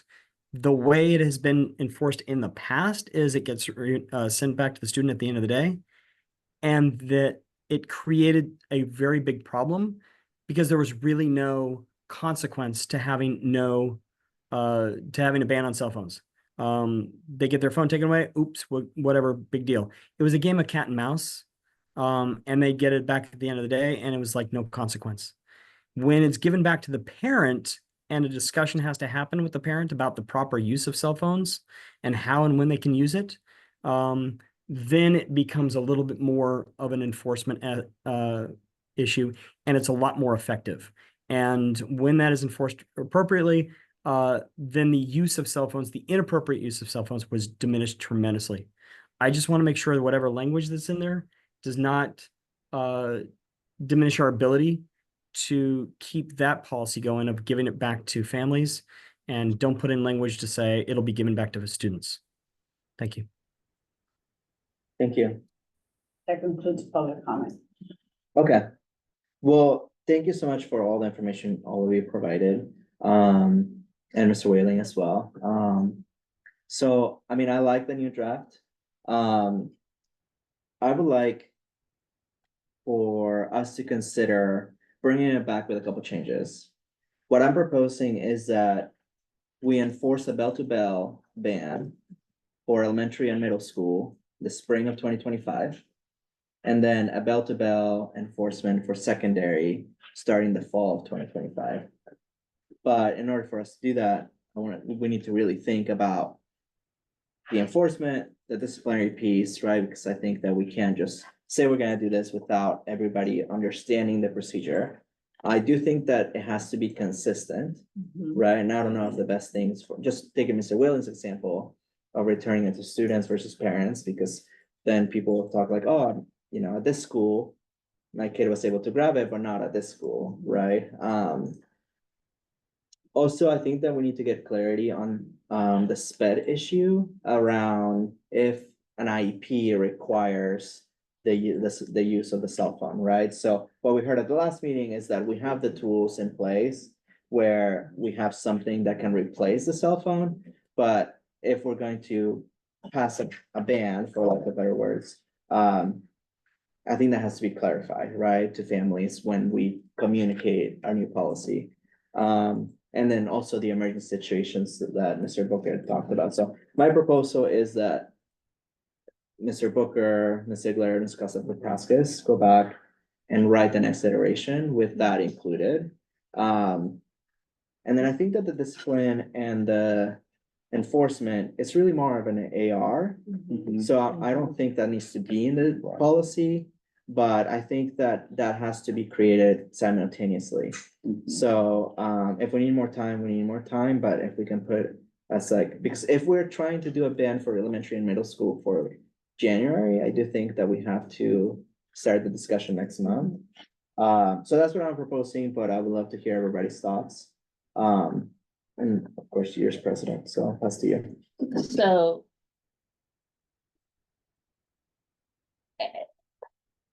The parental part of me says, let them be able to keep it in their backpack. Not locked up, not moved, but in their backpack, right? Unseen, can't see it, can't hear it, it's in your backpack. That's the parental part of me, because it's like, oh my God, if something happens, I need my kid to be able to grab that phone, text me, call me, whatever. The operational part is, if they pick up that cell phone and you're supposed to be on lockdown, quiet, nobody's doing anything, and they're all ringing, because if my kid rings me, I'm gonna ring them back. Like, what's happening? I'm gonna ping them, I'm gonna do all these other things to try to find out what's happening. It's again, I don't know quite how we thread that needle. The other thing is, I have a child with an IEP, and her IEP says that she can use her cell phone, and there's reasons why she can use that cell phone for certain things that she knows she can do. If it then becomes a ban, right? No cell phones, bell to bell, not at all, but she's doing it through her IEP, and then I don't want to put her in a situation to where it's now, hey, fill in the blank name, let me see your phone real quick. And she's a kid that has a hard time saying no to some types of pressures, right? So now she's using her phone properly, but now she feels pressure to give the phone to someone else because they asked for it or they want it, or she wants to be liked. Like, there's all these kind of educational pieces that come in. Can I clarify though, when Yeah. I say ban, is that they're gonna have it on their backpacks? They right? can keep it in their That's what I was They gonna backpack. say. just Okay, can't- they- okay. and because- That's what the model policy says. Yeah. because they I can think bring that it. Addresses Exactly. what Mr. Booker's talking Okay. about in emergency situation, they have them, they're Yeah. just. Can't see it, can't hear it. Yes. Can't see it, can't Yeah. hear it, can't pull it Once out. you enter the school, it goes away, right? But, and they can't use it. I but- think that solves a little bit of that one-sided issue. The parental part, I think it's still, it solves that, okay, it's on them, you know what I mean? The other thing is, every adult in this room is on their cell phone right now. So how are we gonna have teachers? Because the first thing they gonna say, you gonna have that snotty little 11th grader be like, Miss Smith, you got your phone out. You got your phone out. Why do you have your phone out? And if we don't have landlines in our schools anymore to where we can call the office, we can do that because we do that all by cell phone, then what's that education piece look like too? Now, I'm from the South. It's like, yeah, I can do what I want. I'm an adult. But it's also that creates tension in the classroom, because now it's like always a conversation, and then I'm calling the CSS or I'm trying to get you out of my classroom. So how does this apply to adults also? And what does it look like when it applies to adults? What's the education that the adults are telling the kids? Hey, you're gonna see my cell phone on the desk because of emergency situations, or I don't have a landline, so I'm using that. All of these things kind of come up with it. That doesn't really impact your timeline. I'm okay with the timeline. These are just things that I think that y'all should talk about operationally, what it looks like. And at the same time, being in great communication with Mr. Fleischman about how does this impact SPED, and how do you train teachers with the IEPs, right? Because IEPs are annual, and what does that rollout look like? Finally, my concern would be, lost it. Great to be 47. It was there, and then it just went away. That's it. I'm complete, friend. Thank you. I do want to clarify, I was not including staff in that. I think we can have a conversation about that, but I think that's another layer that I think would be problematic. Yeah. Especially because our landlines Yeah. often go offline, right? As we just experienced, I think this week, if I'm not mistaken, right? So, that's just the only thing. I wasn't planning on including them. I hope that helps. I'm okay with, I think it's just, again, how do you know that that's gonna be a question? That's gonna be a question, and how do you train teachers that that's gonna be a question, and this is the answer, this is district policy for everyone under the age of 18 or 18 and below or whatever, because then you'll have that 18-and-a-half-year-old senior that'd be like, do what I want. So it's just having those kind of answers to the questions that you know are gonna come. And you're gonna have the question of the parent to be like, where's the paper? I'm ready to opt out. It's a public school. You can't tell me that I can't, you know what I mean? Like, where's the opt-out paper? And if they find out about any kind of exemption, you will have a line of certain people that are gonna exempt out. The other thing is, if we're talking about the very last thing, if we're talking about how they are able to retrieve their cell phone, if they get it taken or whatever that is, let's be very careful that some parents work 2 jobs. They don't pick their kid up. Some kids don't have parents, they have guardians. Some kids don't, they stay with an auntie or a sister or a whatever. So Are we saying anybody on that emergency card? Or are we saying it has to be the person that purchased the phone or whatever it is? Let's just be real gentle with the understanding that all families look different. So how are we phrasing it to where it doesn't become a barrier or an access problem? I'm complete. Guthrie had his hand up, I think. Okay. Just to the question about IEPs, and we'd have to do some amendments to IEPs, but I do believe that with the technology that we have in the district, the majority of IEPs that do call for cell phones, it's for music, it's for white noise, it's for calculation, things like that, which I believe can be accessed through the district Chromebooks that we assign to all the students anyway. They may have to use a different platform, right? You're not gonna get Apple Music on a district Chromebook, but it doesn't say Apple Music in an IP, it says to listen to music, right? So we can, I'm sure, find ways that can be accessible. Thank you for that. For the exact concern that you raised up. Thank you, Mr. Freshman. Okay, this is what I suggest, and you guys tell me if this makes sense. I suggest, and then we bring new drafted policy to our next committee meeting. Then it goes to a principals meeting for feedback with an AR. Because I think that's better, like, they will tell us what it says and shouldn't say on whatever, right? And they can have conversations about the procedures and we can probably learn from them. And then it comes back to us for a final read before we send it to the full board. Do we include students in this anywhere? All student congress, student trustees, are we including them? Are we allowing them to the table when they're reading it? Are we including them at all to get feedback? I know that was the conversation in my notes that we talked about last time, that we said we was gonna create a space for students to be at the table, but we also said community as well, that it didn't necessarily have to be a town hall meeting, but creating some sort of space to get some feedback from them as well. I mean, your timeline is good because it gives us that space to be able to get feedback, but does that give us the ability to alter, change anything? Because the question that the community always has is, why are you asking me when you already did it? Like, you're asking for something, but you've already made it. Are you willing to go back and take my feedback, or are you not willing to take my feedback? Students say the same thing. If you're wanting my opinion, then get it when it's wet, not when it's like already firmed up and dry. I think it makes sense to do this through a group like All Student Congress, where we can actually bring in research and have the kids engage.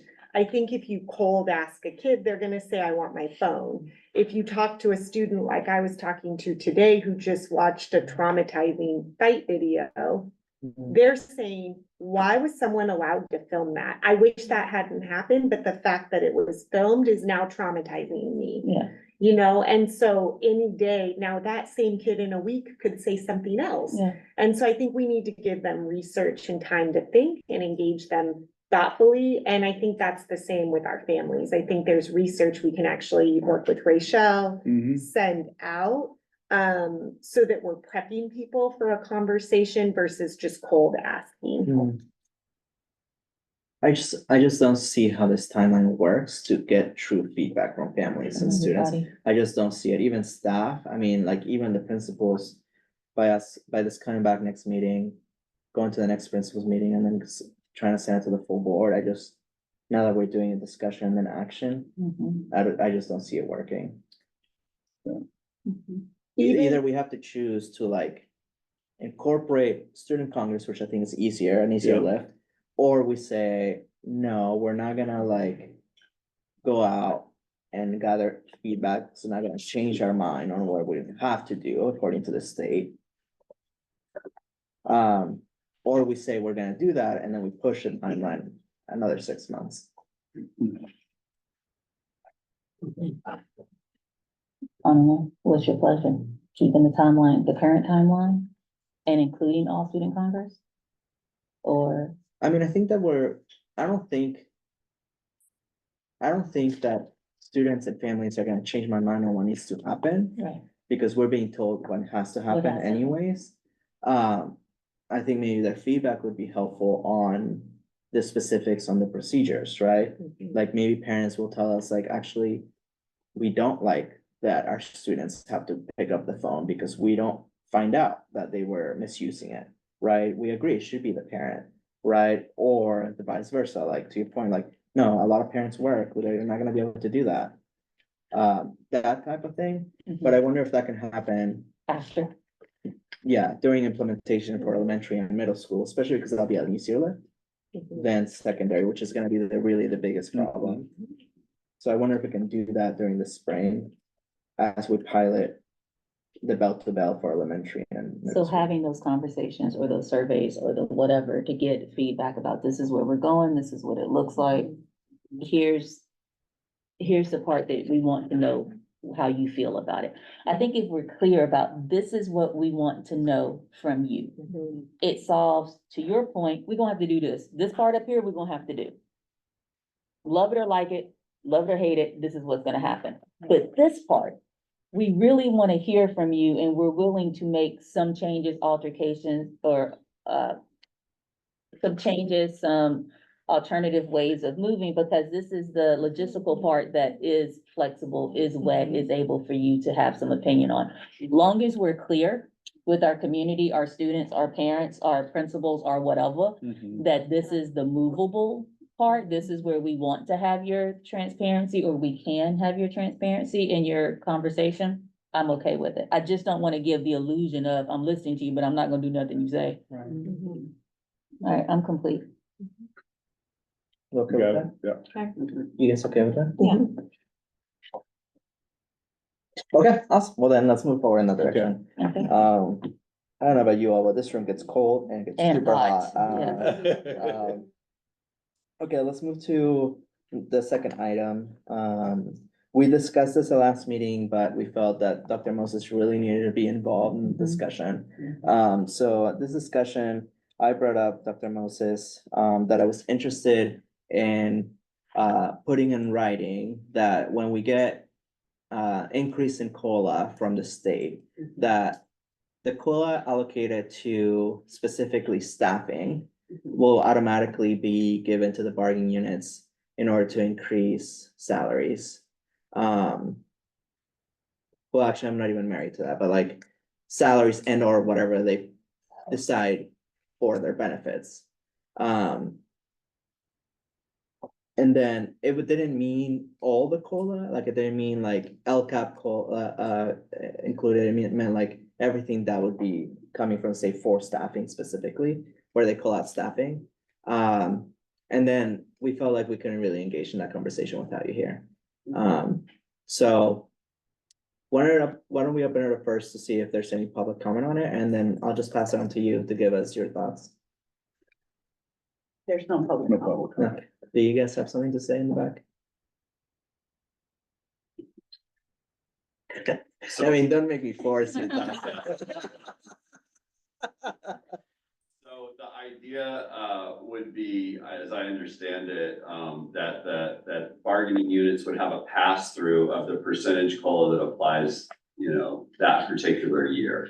So it wouldn't be the entire COLA that the district realizes would be given to X or Y bargaining unit, but that a percentage amount would be applied to that bargaining unit commensurate with its percentage of the overall outcome.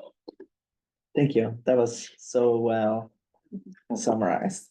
I didn't want Dr. Moses to have a heart attack. You know me well, Mark. Okay, why don't we pass it on to Dr. Moses for her thoughts? Okay, I just wonder, it says received from CA. Is there a policy that we received that we can review? Like, no, okay. No. All right, here are my thoughts, and I did know that this was on our agenda, so I did some checking. So the first level of this is COLA is allocated based upon the resources. It doesn't say use this amount for staffing, use this amount for services. So there isn't a COLA allocated to staffing. So let's first talk about COLA, but there is a pathway to what you want. So I will say that. Thank you. So COLA is established by the federal indicator and it's calculated using the consumer price index, right? Everything goes up. And of course, as things go up, we would like our salaries to match that, right? But we have to keep in mind that what's going up are also the cost of services and the cost of healthcare and other costs. So when we look at what we what we get awarded, not awarded is a loose word, but what we're allocated as COLA, we have to first look at what's happening with our budget. If we were to say, okay, we're gonna create a percentage that we just give to labor, that's called blind budgeting. And especially in a district with. My wife loves blind budget. She's talked to me about it. Right. Addition with the issues that we've had, right, we're on the right path to correcting those issues. We have to have that lens as well, right? So there's two major issues with, assigning what in essence would be, a percentage of this COLA Mm. ahead of clear budget projections, right? COLA moves. We know that from this year. We expected about a 3% COLA. We ended up getting a 1.07% COLA. In essence, what that equated to us this year is a negative COLA, because the cost of our step and column increases is roughly about 1.2% annually, based upon just how our staff move across the salary schedule. Mm. So if we get no COLA, we still have to increase our staffing expenditures by that 1.2, because that's estimated to be what our increase is year over year based upon step and column increases across all of labor, every union. So we have to consider that, right? So this year, what we have is a negative COLA. We had 1.07, but that's not even enough to cover step and column. Now, I'm going to introduce that even though we knew that COLA wouldn't cover step and column, we still committed to increasing our contribution to health and welfare. We are just now getting those numbers in. We weren't able to budget for that because we didn't know what the increase was. We're starting to budget for that, which means that we're going to be adding money in our budget at first interim for step and column, which exceeds what, I'm sorry, for health and welfare, which exceeds what we received as COLA. So I start with that so that we can understand that what we receive as an increase to our budget is not necessarily equal to what we need to receive, which is how we got into this trouble with our budget, our structural deficit year over year, because we weren't making the adjustments as we had our expenditures increase and our revenue not increase at that level. So how could we do this? First of all, we have to think about the negotiating process, right? We have to negotiate with our labor groups in order to establish what is their fair share. So along with those negotiations comes the AB 1200 requirement, right, for fiscal oversight. Assigning a blind COLA would circumvent that AB 1200 process, which we can't do because of the legislature that says we must abide by it. What we could do, and what actually a handful of districts in our state already do, is what's called a fair share formula. But the fair share formula is negotiated, it goes through the AB 1200 process. The county gets to weigh in on whether the fair share formula is sustainable. And the fair share formula would include an evaluation of what our expected increased expenditures are as it relates to any COLA that we get. I discussed this with Trevetta, I discussed this with Mike Fine. I tried to get resources to share. Mike Fine was the one who steered me towards the fair share formula. He said that there is a district in Southern California, Corona Norco Unified School District, that does this well. And it's working for them. They're not West Contra Costa Unified, but they've done this where they've created a fair share formula and it does work. So that's the good news. There is potentially a way that this could work for us. But in calculating what that fair share formula would look like, we would probably need the expertise of consultants, of SSC, school services, of FICMAT, in order to determine how to create that formula for West Contra Costa. We need to back out things that we know are increases that we count on year over year in order to ensure that as we consider a fair share formula and bring it forward for AB 1200 consideration, we have thought of all of the scenarios that would steer us clear of another structural deficit. Because once we create a fair share formula, if that's the direction we go in, it's legally binding like any other negotiated agreement. And if our fair share formula misses the mark, it could then create situation where we have a structural deficit that we don't even have COLA to count on to help us to get out of, because we've already committed COLA.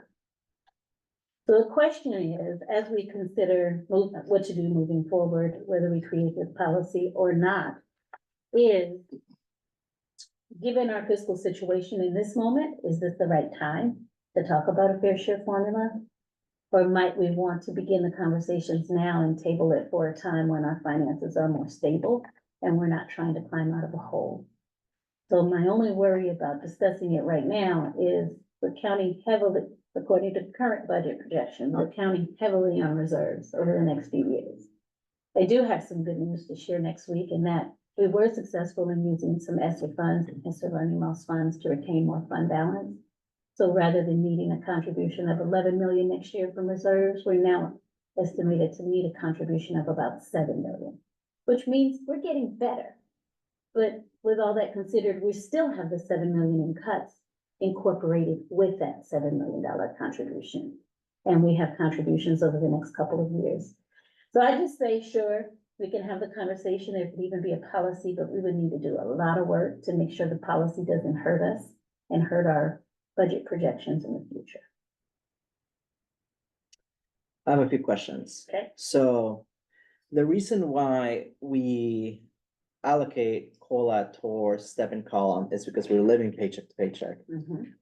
A regular district that is not in our financial situation don't pay the step and column through COLA because already part of the budget, correct? It depends. A lot of districts are also in a structural deficit situation like we are. So you could put it in your budget, but if you don't have enough money to cover that amount, you still end up with the same problem. So we put it in our budget year over year. And that is in addition every year, even in the years where we might have a reduction in revenue. So it goes back to what we always say, we can have whatever we want, we just can't have everything we want. So this is another one of those things where we'd have to look at the complete budget picture in order to make sure that we're making a smart decision with future funding, because we don't know what that is. We could have a great outcome. We could enroll a bunch of more students, our ADA can increase, and our funding would increase. That would be wonderful. And then we do have more room. Or it could be the opposite effect. Enrollment could decrease, ADA could decrease, we could have less, and then we can't meet our obligation. So budgets are tricky. We use formulas based upon trends and estimates, but it's just that, it's a trend, it's an estimate. So it's just tricky. So your biggest concern is because we're already projecting out year COLAs, it's already counted on our budget.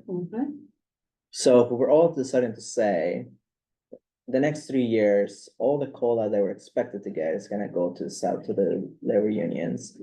Our deficit would increase because then we would not have to pay out of our general fund for the other things that we were already paying out of what we were allocating through the COLA. So, Like, let's take next year's, the allocation is supposed to be 2.93, correct me if I'm wrong. Thank you. That you're already counting it in the budget. It's not like you're like waiting to put it in. So that's what the problem that you see is. It's kind of like the community schools conversation. It's if we take that away and put it into salaries, then in your eyes, that money is taken away from something. well, I'm gonna take you back to the current year. The initial budget that we passed last year in June calls for us to have a 3.76 COLA this year, and that's what we budgeted for. And then we had to back all of that out when we were told we may not get any COLA. And then we had to put it back in when we were told, okay, the final COLA target is 1.07. So even though we budget for what the COLA is in the out years, we can't bank on that because it's a moving target. We were told that next year's COLA was gonna be, I think, 3.22. Well, now we're told it's gonna be 2.87, and in January, we're probably gonna be told that it's lower than that. So you're right when you say that we do use those percentages when we estimate the out years. we also look at those out years to see what we have in fund balance. Based upon those estimates, and that's the amount we use to bargain with. But if we don't realize the COLA, and we've already bargained with money we planned on getting, and then that money doesn't materialize, then we're back to square one, and we've got another deficit. So you're right that we plan for it, but because we haven't truly committed it, we can save ourselves if we need to trim back, just like we had to do this year. You have questions? School budgets are very, very complicated. And they're complicated because they're not stable. They're depending on all these other things.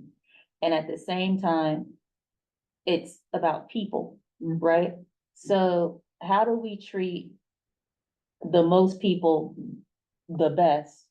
And that's always a problem because we can treat a little bit of people really, really well, or we can treat a lot of people mediocre, right? And then it becomes, well, that's why we don't keep a lot of people because we're not treating them exceptionally. But we don't have the funds to treat people exceptionally on a mass level, right?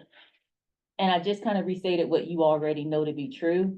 I think from my end of it is, how do we, I'm asking you to almost do the impossible. How do you take a budget that's flexible, fluid, never stable, and it's kind of like they just lie, right? Whoever the they is, I'm gonna give you 5 and now you're getting 2, right? But how do we take that flexible, fluid, unstable budget and look at our labor partners and our parents and our communities and say, hey, we're providing the very best that we can with what we have? And how good is our system to be able to pivot, right? If we get 5, it's everybody get a good Christmas. If we get 2, the ship's not sinking, we have a plan in place to make sure that we maintain.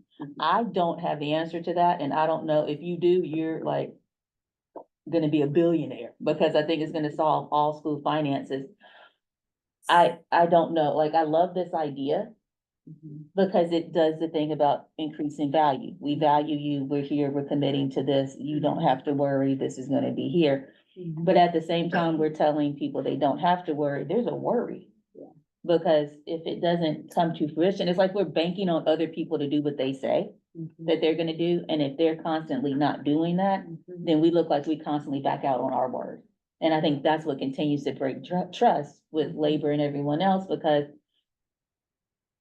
I think everybody understands that numbers are fluid and things go up and down. I think everybody understands that, but it's the impact that creates. It's that kind of destabilizing effect that I think creates trauma over time. I don't have a question. I'm complete. That was just my statement. I don't have a question. I can reply because it's actually it's a great point. And I just, with our labor partners in the room, want to share this because it goes back. So there's 2 parts to it. It goes back to, we can have whatever we want. We just can't have everything we want. So when I was doing a research of how other districts are managing their salaries, because, we pay out a lot in salaries, everybody does, but it seems to hurt us more. Some of the things I noticed is that, if we work with our labor partners, all of them, on trade-offs, right? Then we're more likely to be able to do something like preserve a COLA. We have probably some of the lowest class sizes in the county. Other districts save money because they put more kids in a class. Our priority is smaller class sizes. We've decided that is what we want. So that if we decide that we can't have both small class sizes and the largest salaries in the county. We have to find a medium, but we can do that. And then by doing that and working together, the budget will start to shape up where people don't have to rely on stipends. They can then, instead of trying to get a stipend, they can get an extra 3% on their salary, everybody. So we have all of these little things that we have negotiated because in that moment, that was what we decided to do. If we go back to the table and decide that our priority is getting everybody these raises and being able to preserve COLA, well, then we have to come together and talk about what is it that we want next? Because we can't have everything. Trying to have everything is kind of what's got us in this situation. So that is it. It's not the popular opinion. I hope I do. So, but it is our reality. It is our reality that I'm not trying to say we have to do give backs, but the reality is other districts have wiggle room. We got a structural deficit and we have to work on that together so that we can do things like set aside COLA so that everybody can be guaranteed, you know, what is their fair share. I'm with you, but we got some work to do. And it's all hard. I mean, I was a teacher. I'm still I consider myself a teacher. I had 30 kids in the classroom. I had 20 kids in the classroom. And I tell you, it's easier to have 20 kids in the classroom, but some of those, you know, so I understand everything that everybody wants, but we can't have everything. We gotta pick and choose what we prioritize. And we can prioritize this with some work. Mr. Mitchell had his hand up too. Well, if I had a say, I would do what Menlo Park School District does, which is they allocate every year 2.5% to all their units. And they budget like that always, right? That's their policy. No matter what, we're gonna give them 2.5%. I wish we could do something like that. I honestly don't know what to do in the situation. I mean, the state has to do something just because the inequity of funding is just the true problem that we are suffering with. But I don't have to tell you that. Mr. Mitchell, is there something you want to say? Yeah, thank you. So, you know, I'm not in charge of the United Teachers of Richmond, but I do have a voice in the decision making. I would be very a strong advocate against agreeing to any fair share arrangement. So I don't want to encourage you to put a whole lot of energy into that, Dr. Moses, or anyone, because we're not likely to be interested in that at all. The other thing I just want to say is that this is a school district. The program is teaching. Those who deliver the program are teachers, right? It's not an afterthought. It's not like we look to fund that after we do other things that are more of a priority. That should be the #1 priority, not something that's handled after everything else is paid for or accounted for. And, you know, our members don't feel that in this district. So this policy maybe, you know, needs to be talked about and you know, looked at, but there needs to be an indication from the Board of Education that they care about teachers and that teaching is a priority in this district. And this policy might be one way to say that, but not saying it when teachers know they're the lowest paid in the region, they have the worst healthcare arrangement in the region, their working conditions are some of the most difficult in the region. 60% of our members are 10 years or less in the district. They're not staying. They can take their years of service and go elsewhere and make more money, a lot more money anywhere they go. So we need to have something beyond, you know, the feelings of commitment to the district and the families, which is really why people are still here. This is a very endearing community and people are really committed to being here. But we also need to take a practical look that teaching needs to be prioritized. And a way to do that, the primary way to do that is allocating resources and potential resources to prioritize the program, which is teaching. Thank you. So I wonder if it sounds like maybe it is almost too late to change the allocation of the COLA for the next 2 years because it's already being taken into consideration. But I wonder if we could create a policy around the 3rd year and beyond where we're trying to fix the deficit. And because we don't even know the allocations, we are not creating a budget for those years. So I wonder if we could actually create a policy starting then that is not gonna affect our current reality. I mean, I think that giving ourselves runway to make decisions is good. I think that doing something, having a clear, transparent goal setter. I'm gonna hit this goal, I'm gonna hit this goal, we're gonna have this conversation and not kick it down until now we're in the third year trying to have the conversation. I think that if we're making this a policy, it needs to be a priority policy, and that means we're shaping the budget now around to hit that goal in 3 years. And this is the conversation with labor. This is a conversation with all of our partners, right? Because I was a teacher, right? So that's just one union. I'm like, yep, we do the work. It's a lot. We sweating. I volunteered today in 2 kindergarten classroom. My whole back hurts. Like, it's one of those things that it is a lot of work. But I've seen the work of the CSSs. And I've seen them break up a fight. I've seen them do the intervention work with students. I've seen them be all of that. So now I'm having a conversation with myself about how do I make sure that this is equitably done, right? And how do I take care of everybody to the same degree, ensuring that they're doing the same work? It's very much like, I don't know, it's like, some of us have more than one kid. How do you balance this, right? And not calling a union or anything kid, but how do you balance several different priorities at one time and ensuring that I got you covered and I got you covered, but her needs are different than your needs because she's at a different level or doing something different, but you're, you may be the lowest paid bargaining union that we have. Like, how do we make sure that we're honoring and valuing you as well as honoring and valuing the people that are in that classroom every day with 20, 30, 40 kids? And I think that, to your point, I like the idea of this. I think we need the runway to run it, to be able to know what it looks like and to have that transparency. When we show value, this is what it looks like, but this is also the implementation behind that. Because it's always a pick and choosing. It's always gonna have to be a pick and choose, but how do we make sure that everyone is taken care of? I don't know. These are answers, but beyond my $800 paycheck, friend. I don't know what it is, so. All Okay, right, I'm complete. well, this is what I suggest. I suggest that we send it to the budget committee for a discussion. We are the budget committee, No, we so don't make a- literally, Don't come right back to us. I'm pivoting because I'm really tired. And I feel like the room's only getting hotter. I don't know how you guys are wearing sweaters, you're cold, my God. Yeah, it's a lot of menopause happening, friend. No shade.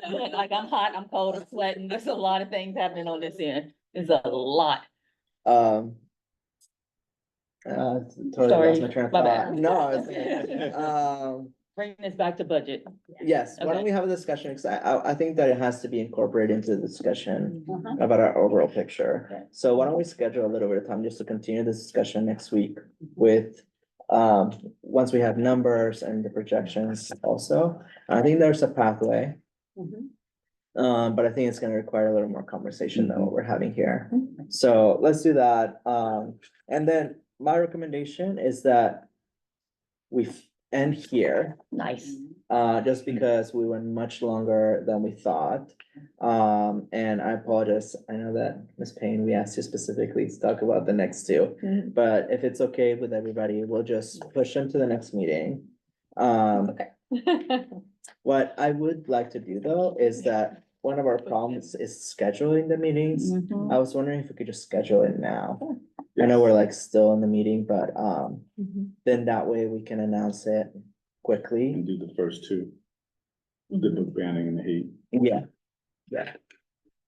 Do you wanna schedule that while we're still online, or do you wanna Oh, that's a good adjourn idea. Why and don't we then we adjourn? just Yeah. stay and talk? Yeah. Okay, so for everyone else, we are going to move the policy on review and book banning. And then on key in the classroom to the next meeting. And then our review of our policies in waiting, we have quite a few still.